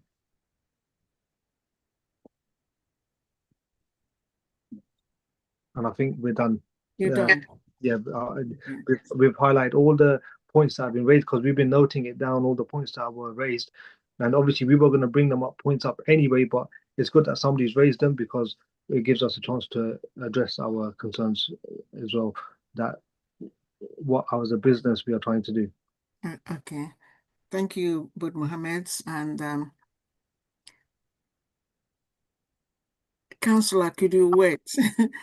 Can each member ask questions to any party about the application and issues that has been raised at this hearing in relation to 4 licensing objectives: the prevention of crime and disorder, public safety, prevention of public nuisance, the protection of children from harm? So, can you go on, Councillor Stanton? Thank you, Chair. Apologies, my computer recognizes when I put my hand up, so it was just to get the hand up rather than to get going. It's fine. I have a few questions. Okay. I'm just trying to work out in which order to ask them. I'm going to start off actually asking a question of, I'm not quite sure if this is to our legal counsel or whether it's to Neil Gardner, our licensing officer. So perhaps you two could decide this one amongst you. We've heard. So first off, thank you to everybody who's spoken so far. It's been very helpful, and inevitably I've had lots of questions, many of which I've already ticked off the answer to. So that's great. Thank you. There was one point that I would like to make. We did receive quite a lot of submissions. It's obviously quite a contentious application. A lot of the information that we received was very helpful. A lot of it, however, related to, if I can say, non-licensing information, and a lot of it was related to planning matters, which, whilst important, as my understanding is, don't have direct relevance to a licensing hearing. So I was wondering, and I'm going to kind of point at Goethe first, if I may, just explain to the committee and those listening what the relationship is between licensing and planning. There are 2 different legislations, Councillor, and obviously we are looking at a licensing application tonight. Our statement of licensing policy indicates that the planning permission, building control, and the licensing regime, they need to be properly separated to avoid duplication. However, when you consider the application, you also have to look at the circumstances of the case and to look at the conditions of a planning permission, because it was highlighted in the committee papers as well as here tonight that there is a planning permission which exists that restricts the use of the premises as a whole, either for deliveries, restricts the time that the customers can be at the property after midnight. So when you look at the applications, you look at the planning permissions, and I think it's worth pointing out here that also the applicant needs to be aware of what planning permission and what conditions of the planning permissions are in place for them not to be in breach of their conditions. However, when you consider a licensing application, it is considered on its own merits based on the facts of the case. So you as a committee, if you decide to grant the license tonight, may decide to grant it for the hours applied for, which may overrun the hours and whatever the planning permission relies upon. That does not mean that the applicant can be in breach. They can be in breach of the planning permissions, although the license can be granted for longer hours. So there are 2 separate regimes. The licensing hours can be different from what the planning permission permits them to do. However, the the applicant needs to be considered. There is a planning application in place. There is a planning permission in place, which restricts the use of the premises as well as the hours. And if they want to change that, if they want to, let's say, if you are granting a license tonight, let's say until 1 a.m., but the planning permission does not allow them to operate until that time, then it is for the applicant to ask for a variation of the planning permission. Because they will be in breach. That's great. Thank you very, very much. That's really very, very helpful. If I could just turn to Neil, just for another little bit of clarification.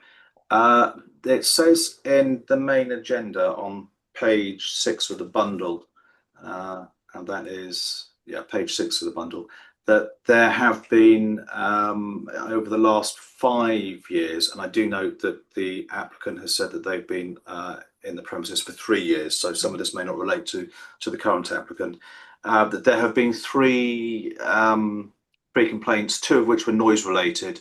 I'm assuming that the one in 2021 is completely unrelated to the current application. I'm assuming also that the second one, because it regards the sale of alcohol, which I understand the current applicant is not doing, is also unrelated.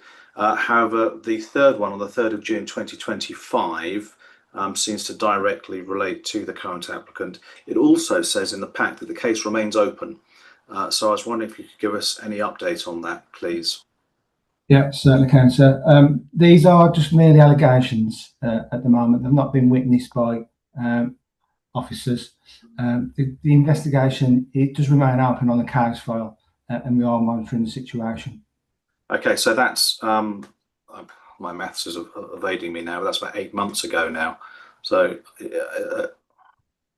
yeah, it's so at what point will that case close, or will there be further activity on that, or do we assume that because it's so long ago now that essentially there was no case to be found?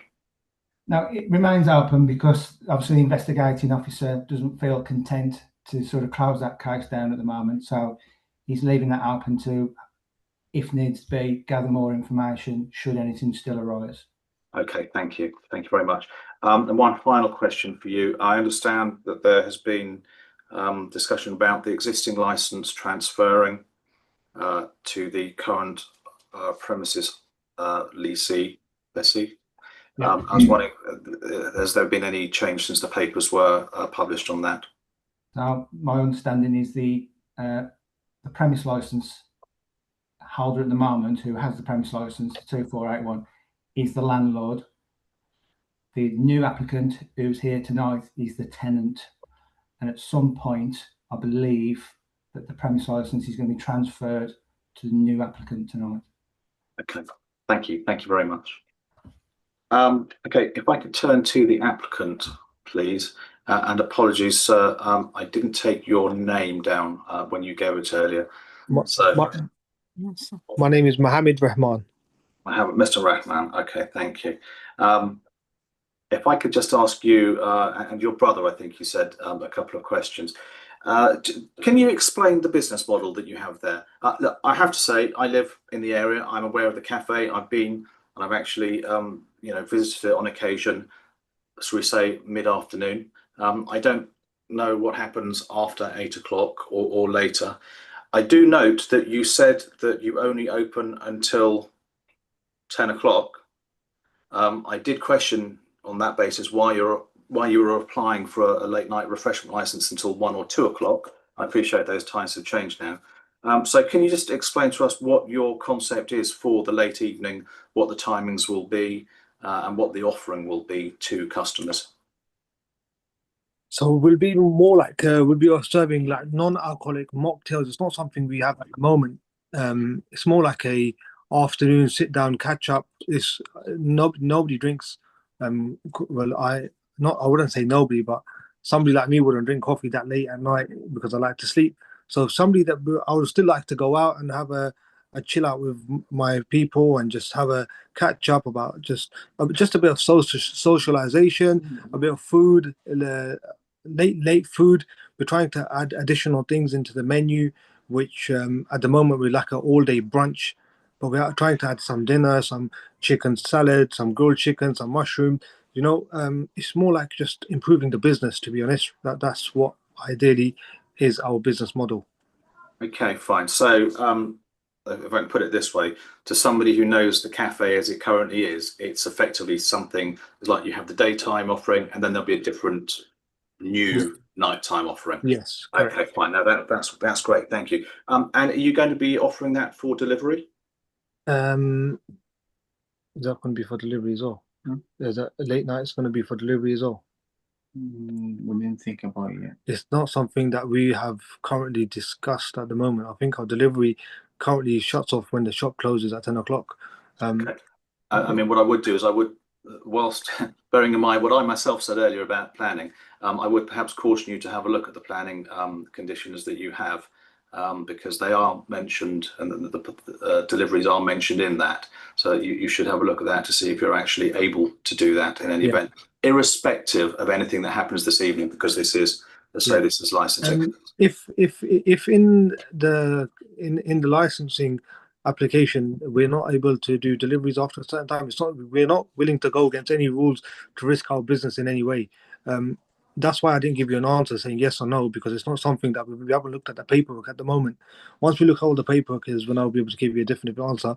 However, if in the paperwork it says no deliveries after a certain time, there would be no deliveries. There would be no deliveries at all. That would be guarantee of that. Okay, thank you. And can I just ask when you were considering starting this new service?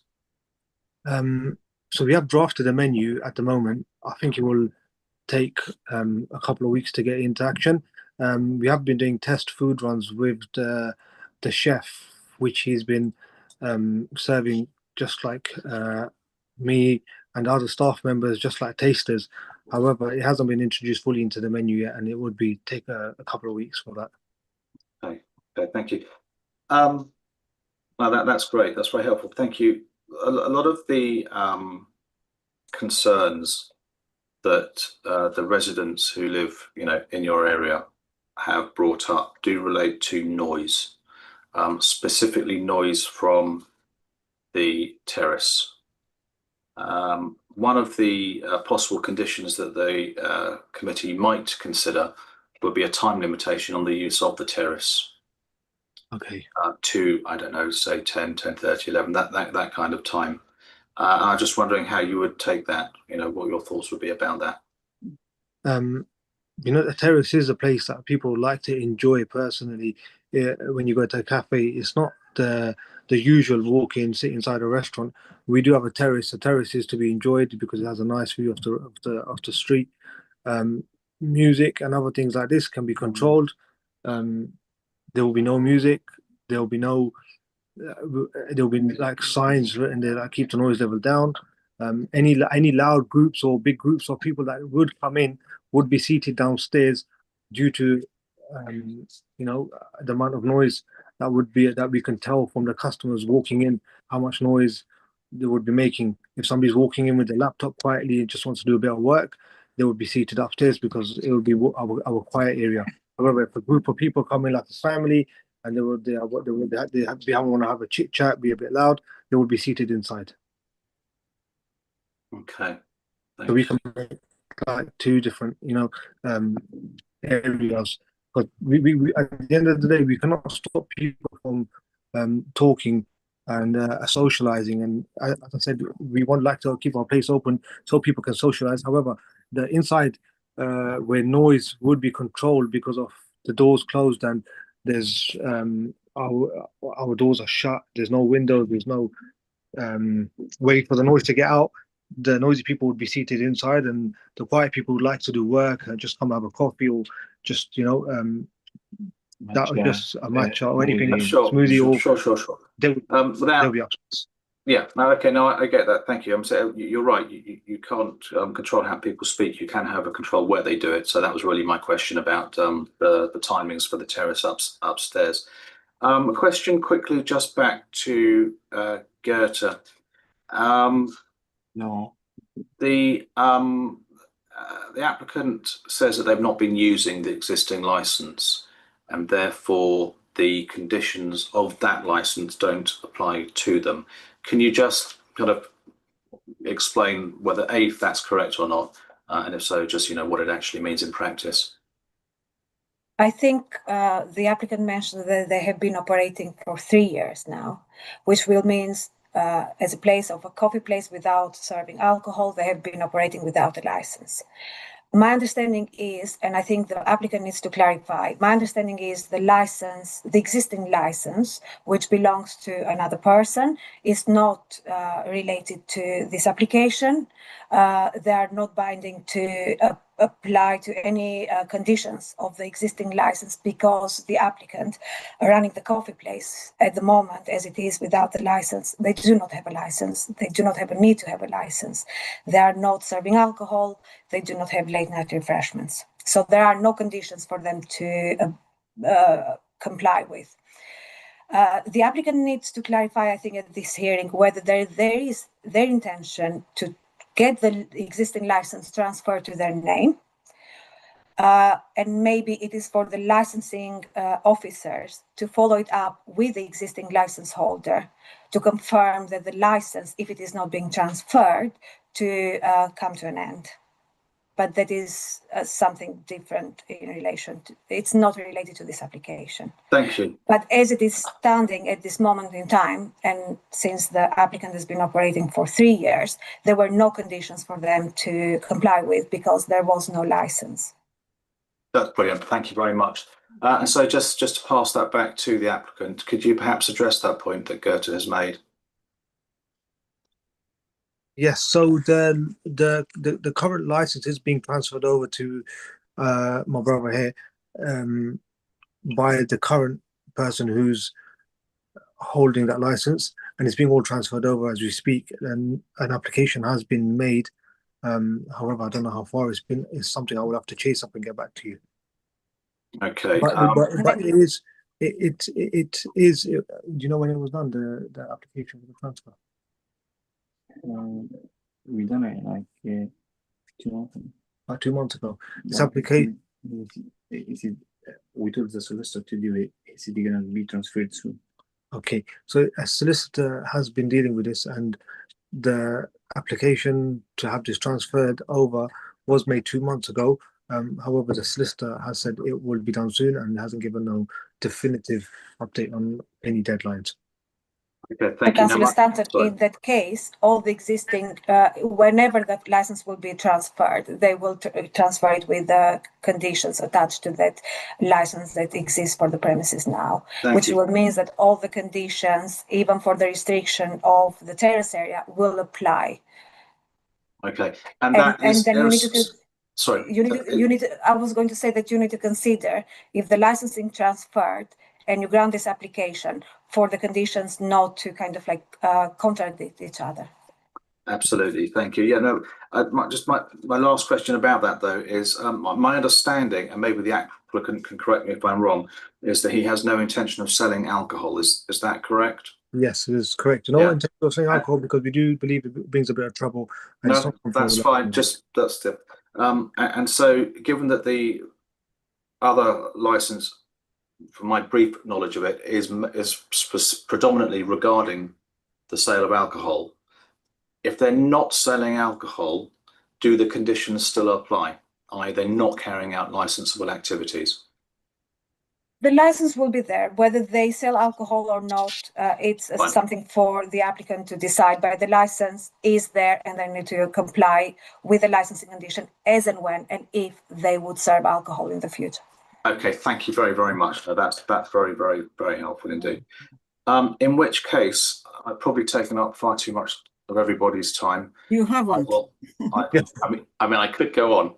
Please go on. I will give somebody else a chance for a little bit. Maybe Councillor Kwon did have their hand up. All right, Councillor Kwon, please. Very kind, thank you.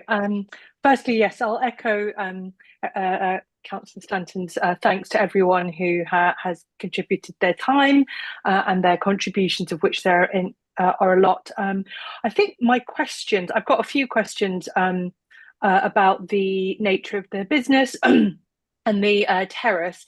So they will be to Mr. Rahman and his brother, So firstly, if I could ask about the, you mentioned that I had a look at the Google Maps entry online, and it does come across very much as a brunch kind of sort of cafe business, which is why I just wanted to clarify sort of, obviously that didn't sort of tie in with the late night food. At the moment, it says that the advertised hours are until I think it's 7, but you mentioned that it was 10. Has that changed recently and it just hasn't updated?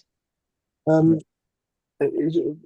think it's been 10. It's not. I don't understand why it's not on Google. But it's probably somebody's suggested an edit on Google, and that's probably the reason why it's been updated.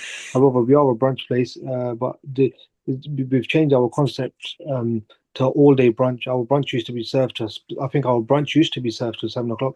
However, our brunch is now served till 10 o'clock. Okay, so it's just to clarify, so it is until 10, it's just that the published information hasn't been updated yet.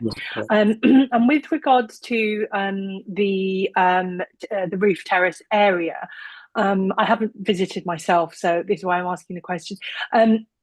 It's open air, but you have the ability to close it. To close the windows and stuff, so it's not like the kind of roof terrace. There are some roof terraces that don't have the windows, so they're just exposed to the outside all the time. No, we have the ability. We have the ability to close the roof above you, so we can with the button it opens up, with the button it closes, and the side also closes down. So it's not constantly open. We can close it at any time. I think you should all pop down to the restaurant one day, and that we can have a face-to-face meeting, all of us there. Okay, and with regards to the for example, if we I'm not saying we're going to do this, but just hypothetically, if we said that you could have the license, but you had to close the windows after sort of 11 o'clock, so in theory you could do that, but obviously that would affect the shisha offering that you that's part of the business plan. Is that correct? Are you planning to offer shisha in the business? No, like not like that's part of the business plan you submitted, correct? I understood that there was going to be shisha. Have I misunderstood that? I think you've misunderstood, because there's the shisha that's smoked there is by myself after hours when cleaning times, but there's no shisha being served at the moment. It's just more like a smoking area, like a, like if somebody wants to have a cigarette, rather than them having to go on the road. Okay, so that's so you won't be. It won't be like an like a evening shisha that's offered. Shisha club. It won't be. Okay. That's not something that. Okay, so going back to my original sort of question, so if needed, if you were granted the license, but you were told to close the windows and things for sound after say 11 o'clock. Would that be possible? So you could have late night refreshment going on, but we would ask you to keep the windows closed, so noise didn't travel. Yeah, that's something we'll be happy with. It's something we will be happy to comply with. Yeah, of course. Yeah. However, occasionally we will have to open a window just to let, if somebody, I don't know, smoking. If somebody's having a cigarette or something, if somebody's sitting there that's non-smoking, the smoke sometimes we don't want it to affect other customers, so the window would be open so the air goes out, and then it'll be closed straight away. Yes. Obviously with smoking areas, there's different rules and regulations that come in. I mean, the reason I'm asking is obviously I think the fact that you won't be serving alcohol is a factor in sort of noise mitigation, but as someone who doesn't drink herself but has been told to be quiet in late night bars and things, just because there's no music and just because there's no alcohol, it doesn't mean that people still don't make noise, like chatter and so on can still travel. So I think that ability to close the windows and the doors is quite important in our consideration. And then with regards to the in the past, there has been an issue with a DJ being on the roof terrace and stuff. I can understand how it would be a sort of attractive space to have that kind of a thing, but you said that there'll be no music, so I presume that won't apply for when you're operating that area. Like when you walk into a cafe, there's mellow music playing there. We ourselves have never had a DJ there. I don't think that place is suitable to have a DJ there, because it's not like a club or a club or something like that where people are dancing or they need a DJ, where people are enjoying live music. Our concept and our concept is completely different. It's like a more for mellow relaxation place. So they'll be like, when you go for a massage and there's that mellow music playing in the background, it's something like that. However, if that's a requirement that would have to be turned off, I'm not sure it would affect our business highly, because having that mellow music is as good as not having anything. Okay. And then in terms of do you see it as being a standing area or a seated area? And if it's seated, sort of how many tables, how many people do you think that are you looking at accommodating there? So it would be a seating area. It would be. So like just approximately, we're talking like 50, like 30, up to 100? No. That's way too many. Yeah. About 25 seats, I think, maximum. I was thinking about 25 seats. It's not. It's Okay. just more. It's more for view. It's not like It's not that much of a large space. It's more for people who just like to sit with a view. It's not that much of a large capacity space. Okay, yeah. So once those 25 seats are full, you wouldn't let anyone. So if anyone says, "Oh, can I just pop up there with my drink and so on," you'd be able to say no and control those numbers so you don't. There's no seats available. We don't want no accidents as well. So yeah, they wouldn't be allowed up there. Yeah, I'm thinking of obviously like days in the summer. If it gets the few days where it might get hot, there might be people wanting to go up there. And if it becomes popular and you've got lots of people, that's something that you would have to manage to make sure that you don't suddenly have 100 people there might be non-alcoholic, but 100 people drinking something late at night will still possibly make noise that carries to the residents. Yeah, 100%, I agree with you. But yeah, we would not let anything more than the capacity of the place, which is about 25 people, go upstairs. Firstly, only because it can cause accidents. Our staff need to move around and be coming in each other's faces. Our business will slow down. So it's not something that we'd be happy to, let slide past. It will be very strict on our rules. And what about access to the roof? It was mentioned earlier by one of the objectors that the access to the roof, there might be some other access. Can you explain to us, sort of just to lay it to rest, how people access that area at the moment and in the future were a license to be granted for late night refreshment? So the access to that is through our restaurant. From the downstairs, the stairs going up, and there's only the stairs going down. There's no other access to it.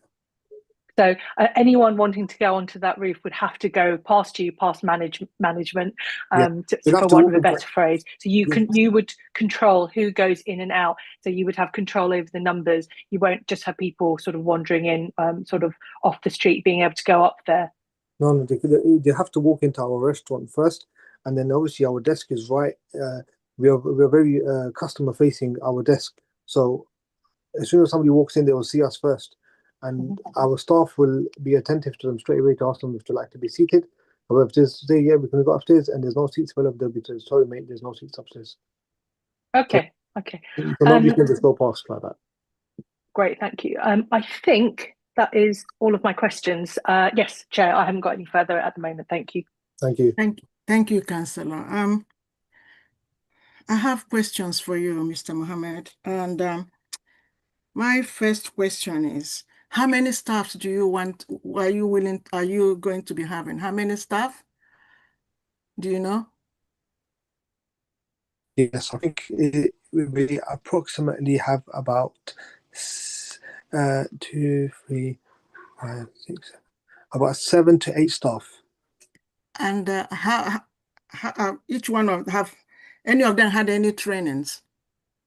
Has anyone got training? Yes, they do have training. So the chef's got food, health and safety certificates. All our staff have been vetted, and they go through a CRB check. Everyone's has been vetted. Training wise, I don't know what specific training. Do you know what specific training they have? Health and safety and certain course from health and safety. Everyone's been through a health and safety course, and first aid. That's good.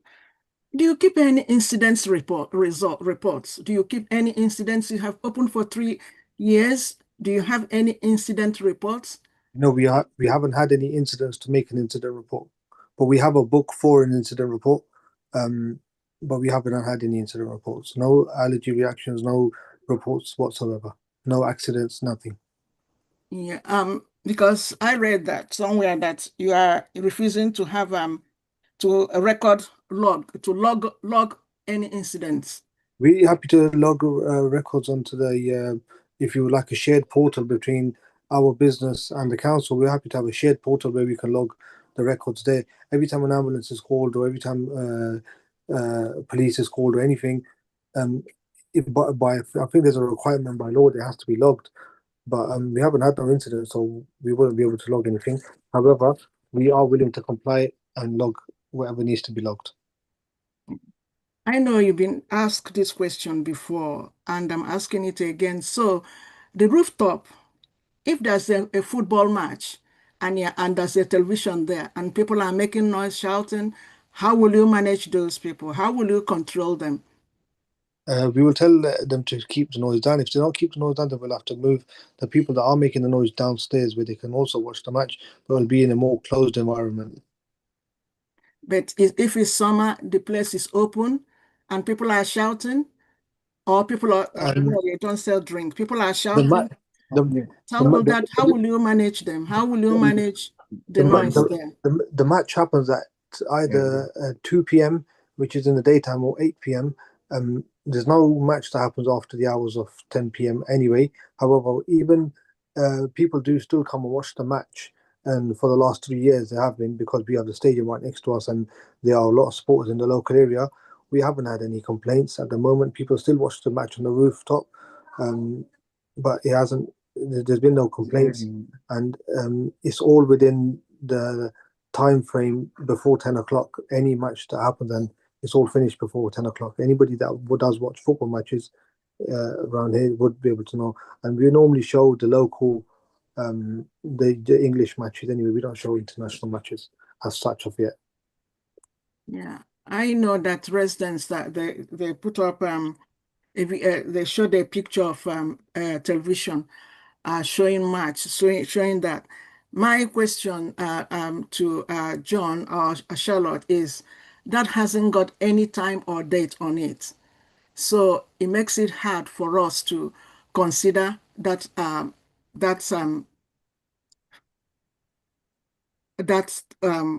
film you sent to us. You couldn't see the time, you couldn't, so we don't know when it was recorded. So that's kind of something I need to point out there for you. I think you sent it, Charlotte. It does. Yes, would you like to me to respond to that? Yes, respond. Yes, in my 10 pieces of evidence, which were put in as evidence underscore exhibit 01, CD underscore 01, CD underscore 02, etc. I went to great pains to explain exactly what was in the video or on the photo, at what time it was taken. I sent in screen grabs of the times, et cetera, et cetera. So at the moment, we've done everything that we can. We'll get better at it, but we definitely have put in the times that Graham Hull put in the times, 17 minutes past midnight, he took this photo. Now we can get into, and we're going to work with the licensing authority on how we get this sorted, because it came up at the appeal and the magistrates accepted our evidence the way that we had put it in the court. So we want to get to that point with the licensing authority at the borough level, that they accept what the magistrates accepted at the appeal level in the City of London Magistrates Court. So fear not, we're working on that. However, what we did was we submitted it, all those exhibits, exactly the way that we submitted it under the guidance and tutelage of the King's Counsel, who represented the council at that appeal. So we're on the right road, Madam Chair. And if you didn't see the descriptions as I wrote them, exactly explaining the time and the date and the screen grabs and so on, that's not a problem. It's all there. Neil can help you with that.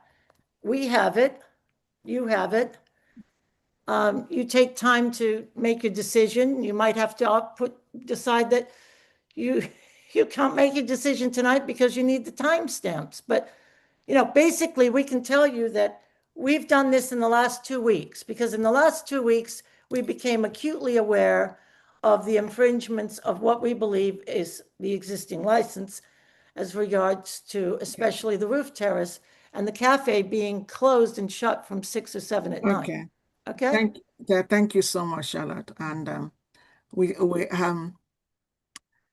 the council officers have to show residents how to send in those forms to us, and so that we can get exact time and all those things. Amen. Absolutely. I'm working with them. I can't wait till we get it all fixed and sorted. Okay. Because we're sending it all in, but it's not being delivered to you. That's our dilemma. Okay. Okay. Thank you so much. Do anybody have any questions, councillors, committee members? Okay. Now, then we move on to summing up. Neil, can you sum up? Good evening, Chair. I have nothing further. Okay. Now I'll have John to sum up. John, you have 18 minutes because you have Amanda, you have quite a few people. For that you have 18 minutes to sum up. John, are you still with us? John Scolding? John? Charlotte, maybe you start. I'll come back to John. Charlotte, I think you have 9 minutes, because I can't put John. So you have 9 minutes to sum up. I'll come back to John. Okay. Okay. Thank you very much. Okay, just so I'd like to call your attention to Agenda A, page 23, whereas evidence exhibit CD04, I give the link to the revised licensing guidance, section 182, paragraph 1466, which I've explained many times in many hearings. If the planning permission for a premises includes a terminal hour that differs from the licensing hours, the operator must observe the earlier of the two sets of hours, in bracket, quote, the earlier closing time, end of bracket. It explains that this requirement arises from planning conditions and that operating beyond the planning hours would breach planning law. So, you know, we're not going to have this long discussion, but that's there. And I think Councillor Dominique Stanton was asking about that specifically. And it's this famous paragraph 14.66 in the section 182 guidance. So that's a bit different than what the legal counsel Gerda was saying, but I feel obliged to call it to your attention. My next point would be that it's unclear to me if Mr. Mohammed and his brother Rahman have been running this for 3 years. We would like more clarity, and I'm sure you would as well as a committee. Why has the existing license holder been paying the license? We were told in December or January that the license had lapsed last April. So that means it hadn't been paid. And the licensing authority, which is great, excuse me? Sorry? Councillor, you said something. Sorry, no, I was talking to myself. I thought I was on mute. Apologies. Okay, that's fine. So we were told that the license had lapsed from last April. And then we've asked, as you would have seen in the documentation a few times, we've asked whether the license has been paid up. And in the last supplemental, the licensing authority has confirmed to the committee and to us, the residents, that the license is paid up. So it's paid up until April-ish of this year. So why would the existing license holder pay for a license that he's not using at all and these people don't need? I don't understand that. It doesn't make sense to me. And therefore, all I can do is kind of wonder, well, have they been running this place for 3 years? Or I just think you need more. I don't know the questions. I don't know the answers, but it's very confusing to me. You know, a mere resident.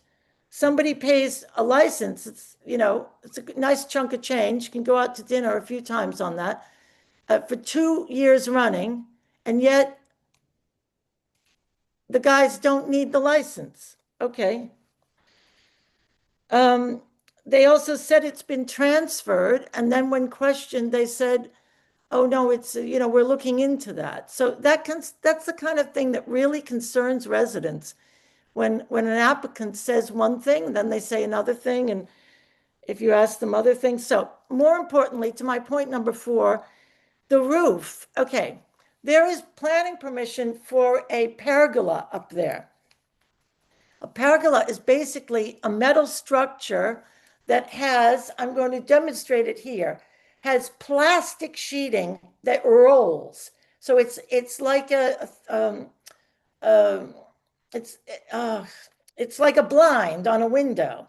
So you can roll down the sheeting and roll up the sheeting, okay? There's one window way at the back, which you can see on various of these photos that have come through to you. That window faces the back of St. John's Church. So that's where it is. And from looking in once, I think that's where sort of the stairwell is. So there's kind of this stairwell, and there might be a toilet up there, there might not be. The plan that's been submitted, as often is the case with licensing, is not clear. It's not, you know, we don't understand the plan. Is there a bathroom? Is there not a bathroom upstairs? We were told by licensing when Matt was still around that the applicant wanted to put a bathroom up on the roof. But maybe there's a dumbwaiter that goes up and down apparently for food.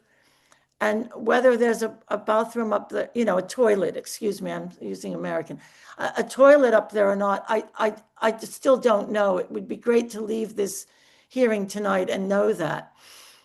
So there are no, I'm trying to make the point, there are no windows up there except one window that must be a stairwell. So there aren't windows that they can close to enclose the whole area.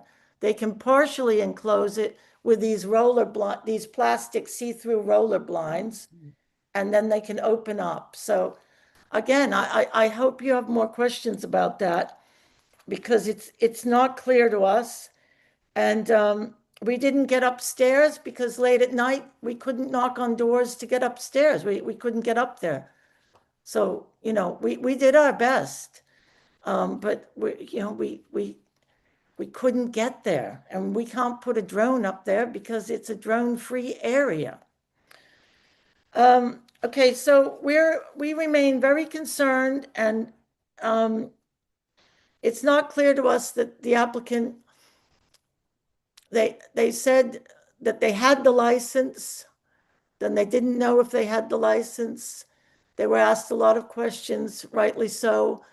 I'm not clear that they've read the licensing policy or the licensing act or the guidance.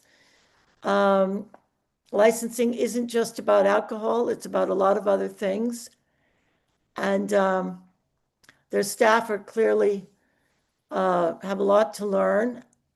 They have 8 or 9 staff, and they just have a few friends and staff up there every night for 2 to 3 hours.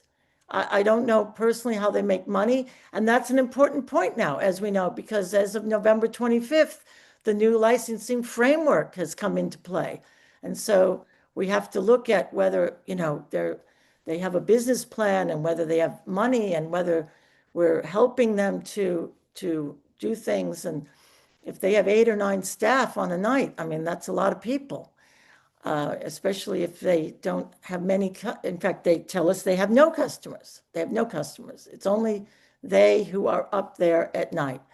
So that's what we've observed. That's what we've witnessed. We believe we've witnessed a lot of people talking. You know, at the angle, we can't really see. We can just see people walking around. We can't see people sitting because of the angle of the whole thing. And there's sort of, you know, a meter where you can't see. So we've tried our best. We've gone out of our way to do the investigations within a short period of time. And we hope that you come up with a solution that works for the residents and works for the applicant, works for the existing license holder. As far as we're concerned, this application never should have come to play. A review might have come to play so that we really could pick out what's going on. And that's not the case tonight. If Ben Coleman were here, as he often was in the last 5 years, he would say, I think it's time for the applicant to, you know, study what needs to be studied and take a closer look. And I'm afraid you have to stop. Your 10 minutes is up. Okay, Your and 9 minutes is up, yeah. That you would give the applicant more time to consider everything because they haven't supplied what you need. Thank you, Charlotte. Your time is up. Thank you. And thank you always for cutting us off. We need a new system. Well, it's not. I've given you whatever, 9 minutes and your 9 minutes is up, Charlotte, please. Yes, thank you. Yeah. And please, is John around? John Scolding, are you still there? Hello, can you hear me? Yes, I can. Please, you have 18 minutes to sum up. 18 minutes. Yeah. Thank you very much. I'm going to whistle through a few quick things following the applicant's submissions. Really good point, Madam Chair, about the photographs. I would just say, as a good example, Agenda Pack A, page 13, there is, and page 14 is a picture of the television screen on at 5 minutes past 10 on the 1st of March. The covering email says the photo was taken below by me at 22:05 last night, 1 March. So exactly as Charlotte said, we are submitting evidence of the time of the photo. We can supply, if we have to supply further supportive evidence, then we will do, and fully acknowledge that point. Also, many thanks to Goethe. Of course, what she says about the relationship between planning and licensing is correct. The only point I would make is that the statement of licensing policy states clearly that planning and licensing, as far as possible, should work together and not in conflict. They are separate regimes, and I fully accept that. Page 7 says the licensing authority intends to work in partnership with others to ensure integration. It lists loads of things, one of which is planning. And so it's right that they operate separately, but then they are absolutely relevant to one another here. We heard from the applicant about parking. There is a parking bay. If you walk past Papa John's down Walham Grove, there is a very small parking bay. I think it fills up with 5 bikes. Papa John's fill it up usually with 4 electric bikes. The parking motorcycle bays are totally inadequate for the vast amount of delivery dispatch riders who frequent Ole Cafe, Vanston Cafe, Papa John's and others in the area. Just because there's a parking bay doesn't mean to say there isn't a parking issue. And of course, that reflects the huge numbers and the noise levels that come with those huge numbers. The bay is quite frankly overrun and it's very small. The applicant kind of said, look, we can't be liable if it's in the immediate vicinity and it happens on our front door. Well, actually, the reason why the double yellow lines and the single yellow markers and the metal bollards are there is because of safety. It's not that whether a question of people can be liable or not. It's what steps are you taking to deal with couriers and to deal with dispatch riders. Basically, to cut a long story short, he's going to put a sign up. Well, I'm afraid residents know that you can put as many signs and notices up and they're across all of the takeaway and other venues on the North End Road and beyond, and they make not one bit of difference. And that has been the case for a very long time. The terrace, the noise on the terrace. In the summer, nobody's going to want to be locked in with smokers and not have some ventilation. The applicant correctly describes that it's a nice feature, and obviously it's bright and airy, but there's no insulation there with the plastic shutters of the pergola down, and of course in the summer, in my submission, it would be virtually impossible not to have the screens up. I think, you know, I love the idea that we all lose sleep because of dispatch riders, and then we can go to the cafe as a bit of self-healing. I think it's fantastic. I like it. It might be a really good marketing strapline. In reality, my experience of disturbed sleep is that very little in the way of self-healing or daily visits to fill myself with caffeine, which may have an immediate improvement to my staying awake, is actually going to really help me. What really worries me here, we're hearing for the first time tonight about a lease being transferred, about a license being transferred. We're not being given, and you councillors are not being given, the correct position. There is to me a basic minimum standard that these applications should require, both of residents, both of stakeholders who make submissions, but also of applicants. It is impossible with a moving playing field for us to make a fair judgment in these circumstances. There's too much up in the air. There's too much which is uncertain. And the differences are huge. As Goethe correctly said, if you transfer the licenses, then of course all the conditions transfer across. We've spent most of this evening looking at page 28, which had no conditions in because the applicant thought there was no conditions and there was no license. But now they're telling us it's going to be transferred. It's just not a good use of process. It's just not fair on stakeholders. I find it impossibly difficult that you can make a rational decision in those circumstances. So that's my initial run through in relation to the things I heard from the applicant. Did the applicant refer about public safety? Well, apart from no, you know, I know we've got all these things outside our front door, but we're not liable. Well, okay, is that a responsible applicant? Is that a community-centred applicant in light of the statements from the leader of the authority, Mr. Cowan? I'm not sure that is, but that is for you to decide. Your job is to balance all the competing issues and views and give them the relevant weight.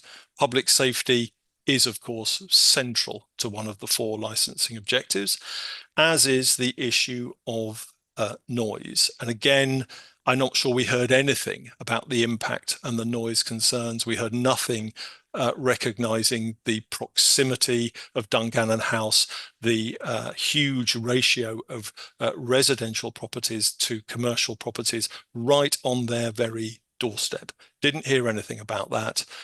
Didn't, for me, meet the test that says set out the steps that you will take.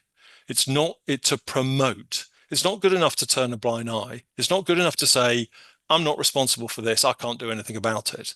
It's not good enough to not mention it, as is per the application, and hope it'll go away and nobody will register it. The policy says steps to promote. Promote. What are you going to do? What are the actions across all of the licensing objectives? It's very nice for him to say, pop down and come and have a whatever. But why didn't he respond to the request for engagement earlier on? Surely we could have saved a lot of time and councillors' time and the time of people here if, in fact, he had responded positively to those requests, sent me an email, I'd have walked round, it'd have been fine. I'd have felt welcomed in that situation. But it didn't happen. But now we're hearing it's okay, just pop round and meet us all. You'll see what lovely people we are. And I'm sure they're really nice people. I'm not saying this is an ill-intentioned application. I'm not. What I am saying is it's not thought through. It's ill-conceived. With more thinking and a better understanding of all these huge issues to do with licenses and leases and the 4 licensing objectives, there may be a way forward. But in its current state, with all the moving parts about, where is the designated premises supervisor? Who's been doing this for 3 years? Have they had a license? I feel like there's no solid ground on which anyone can make a sensible decision. Fortunately, I don't have to make that decision. That's for you, but that's how it feels from this side or this way of looking at it. No regard to the licensing or the history issues at all. Again, the issues, these are not new issues. This is not surprising. This is exactly what the policy expects everyone to be held to, the standards that we should all be held to, be accountable to. But I'm not sure in this current state, save for a plethora of unbelievable, no off-premises deliveries. We've had conditions about operation of the terrace. I mean, you'll spend most of tonight drafting with Goethe if you take the view that conditions are the way to solve this. I personally am sticking by my view that in its current form, I would ask you to reject the application. As I say, not because it's ill-intentioned, but simply because of it, given its location, given the residential area, given the public safety issues, given the quality of what we've seen in the application.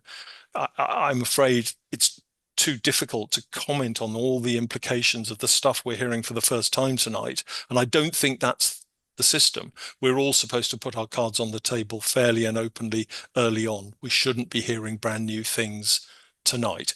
But again, that is a personal view. So I would ask you to reject. I don't think that non-policy hours are appropriate for this particular location and this particular application. I would just comment that, of course, yes, there was rightly, I think, Neil or somebody, apologies, I can't remember who, did refer to the police conditions. I think the police conditions are very important because the reason I think they suggested them is twofold. One, they are the very basic that they expect of every operator. Every operator. They had to suggest them because the application was utterly silent on them. Again, I would say not good enough. The applicants turned up and said, oh, it's fine. Yeah, we'll accept all these conditions. But again, there's no enforceable condition that we can consider and have time to think about and mold and contribute to because we're just being told now for the first time that, oh yes, we'll be happy to do all of those things, give me the license. Well, my own view is I'm not sure that's the correct use of the licensing committee's time and procedure, but that's a separate issue and that's not for now. Having said that, the police conditions don't move on and don't help us progress the issues to do with noise and public safety, and of course not. They are focused on very serious other concerns, which Charlotte and others have focused us on. So they are there, but I think actually they reflect the paucity of the application.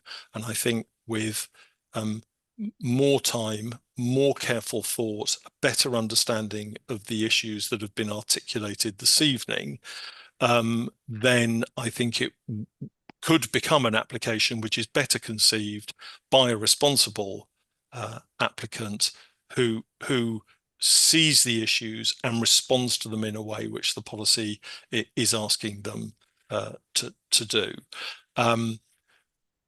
I think I'm going to say that's 12 or 13 minutes. So because I don't want to be told off. I don't want to overrun. I am happy to stop there, but my position remains, even after hearing from the applicant, that I would ask you to reject this application. Thank you. Thank you so much, John. Well, we have Ross, and you have 6 minutes because you are speaking on behalf of Agnes. Okay, you have 6 minutes. We can't hear you. Sorry. Gosh, I feel a huge responsibility on my shoulders speaking on behalf of the residents, because I think we're trying to send a really loud, clear message of the cumulative effect of all these applications are having on our lives.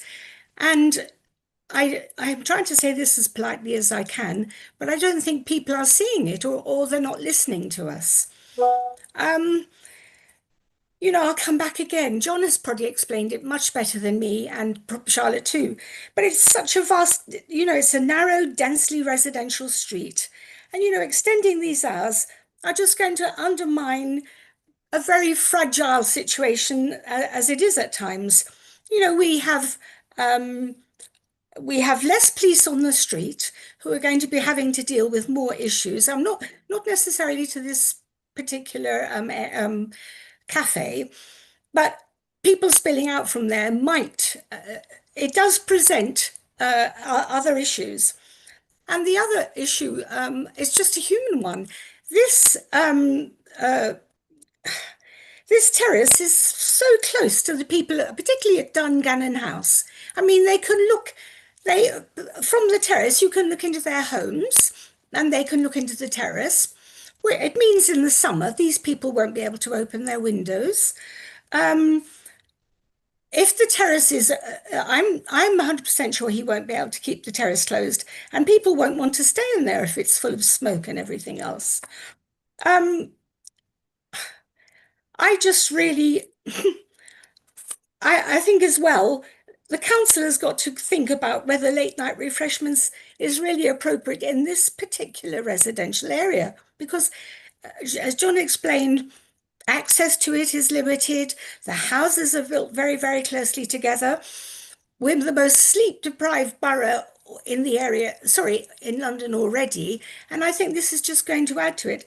So I'm going to respectfully ask you, on behalf of very tired residents who feel that they have to prove that injury to themselves all the time when these cases come up, and there's no limited responsibility on the applicant to prove that they won't have any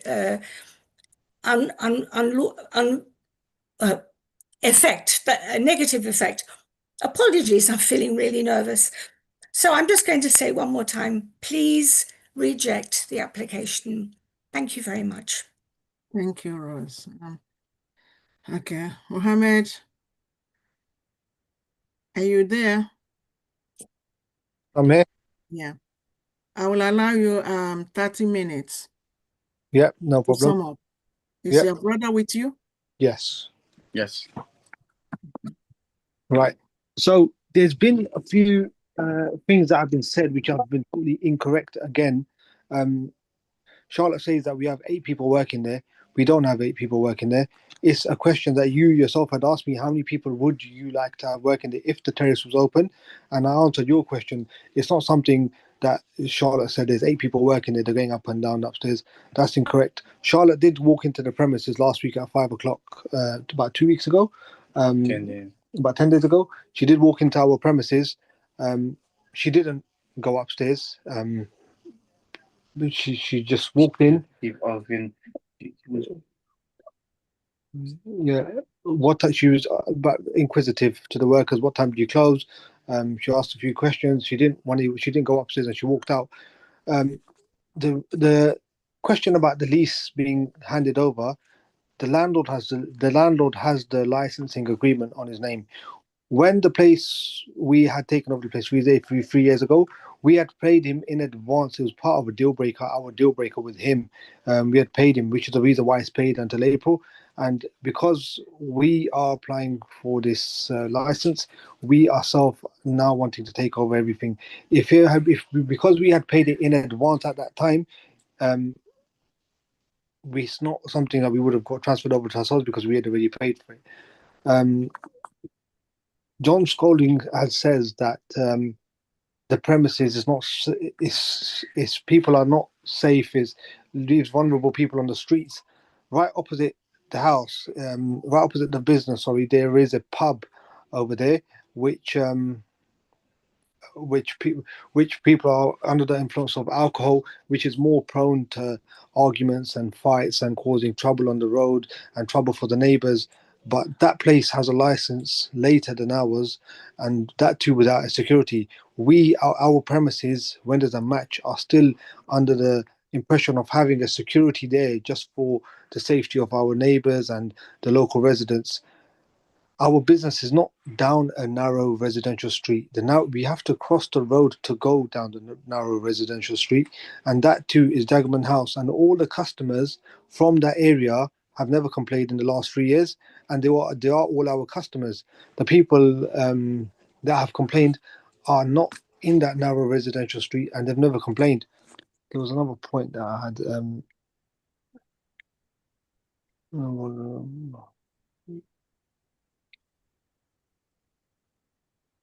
Yeah, so I still believe that our license should be granted is because we are a new business in the community.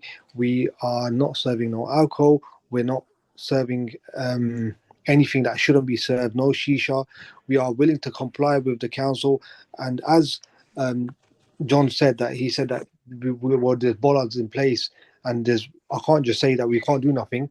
I never said that. I said we're willing to comply with the council and we want us to, if the council wants to put a CCTV camera up on our premises, we can put one where they can give tickets to everybody that comes and parks their bike on the premises.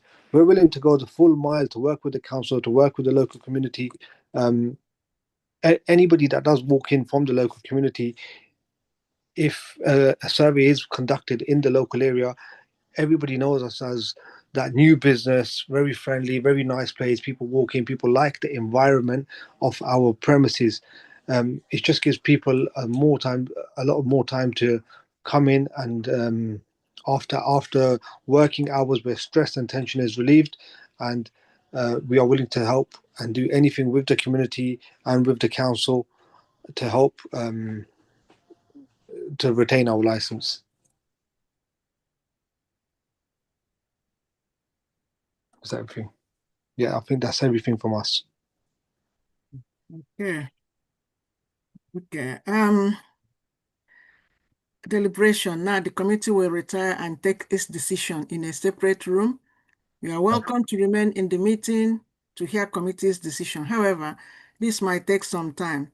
If you do not want to wait, a summary decision will be published on council's website tomorrow morning. Can I ask members to mute their phone and move into Teams for our meeting?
This is a huge, I've got a huge proportion.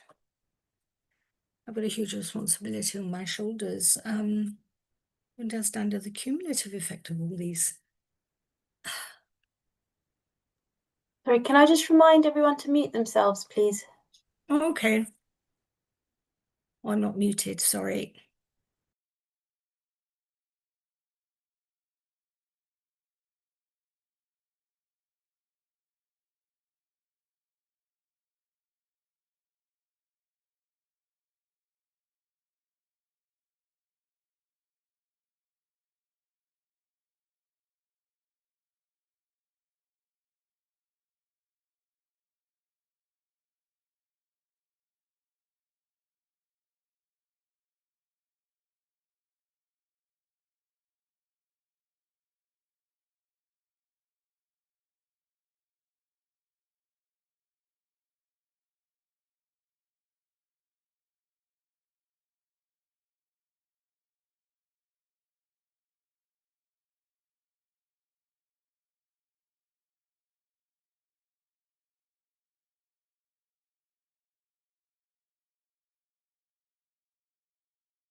Hi, Councillor. We can't hear you.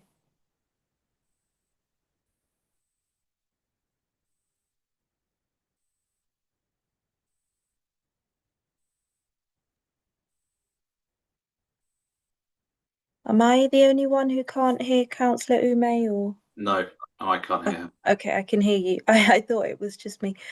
Mercy, are you still in Teams on that machine as well?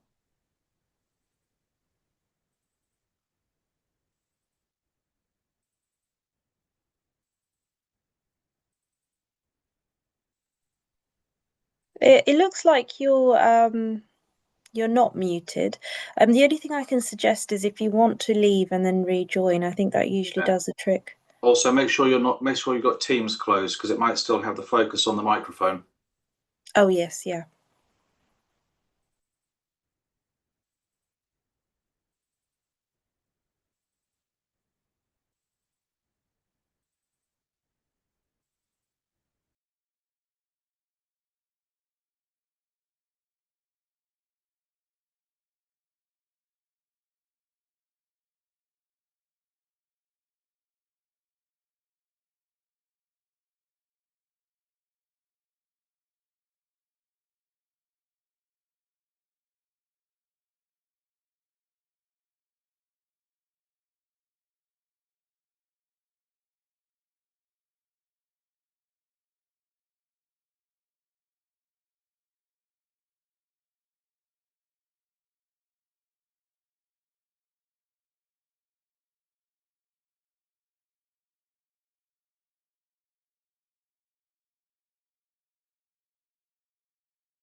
Hello?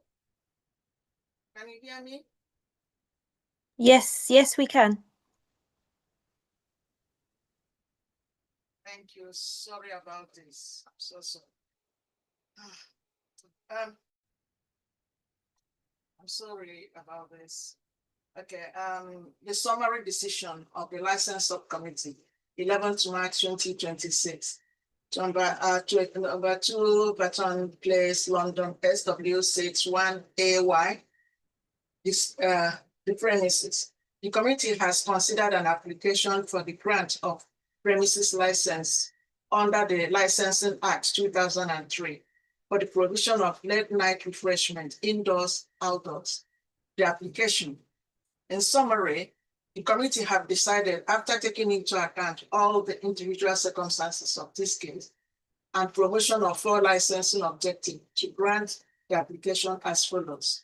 1, provision of late night refreshment indoors, outdoors, Sunday to Thursday, 23 hours to 00 hours, Friday to Saturday, 23 hours to 0100 hours. 2, the hours the premises to be open to the public are as follows. Sunday to Thursday, 0800 to 000 hours. Friday and Saturday, 0800 to 00100. 3, to impose all licensing conditions proposed by the police and agreed by the applicant. 4, to impose to this license to existing condition 8, restricting the use of first floor terrace area to 22 hours. And also condition 10, 11, 14, 18, 19, 22, and 24 attached to the premises license number 2019/00248/LAPR as amended by the committee, where appropriate. A copy of this committee's full decisions, including its reasons for the full text of conditions added to the license, will be sent to the parties forthwith. If the applicant or any other person who has made relevant representation is unhappy with the decision, they are entitled to appeal to magistrate court within 21 days from the date of notification of the full decision. Thank you for watching.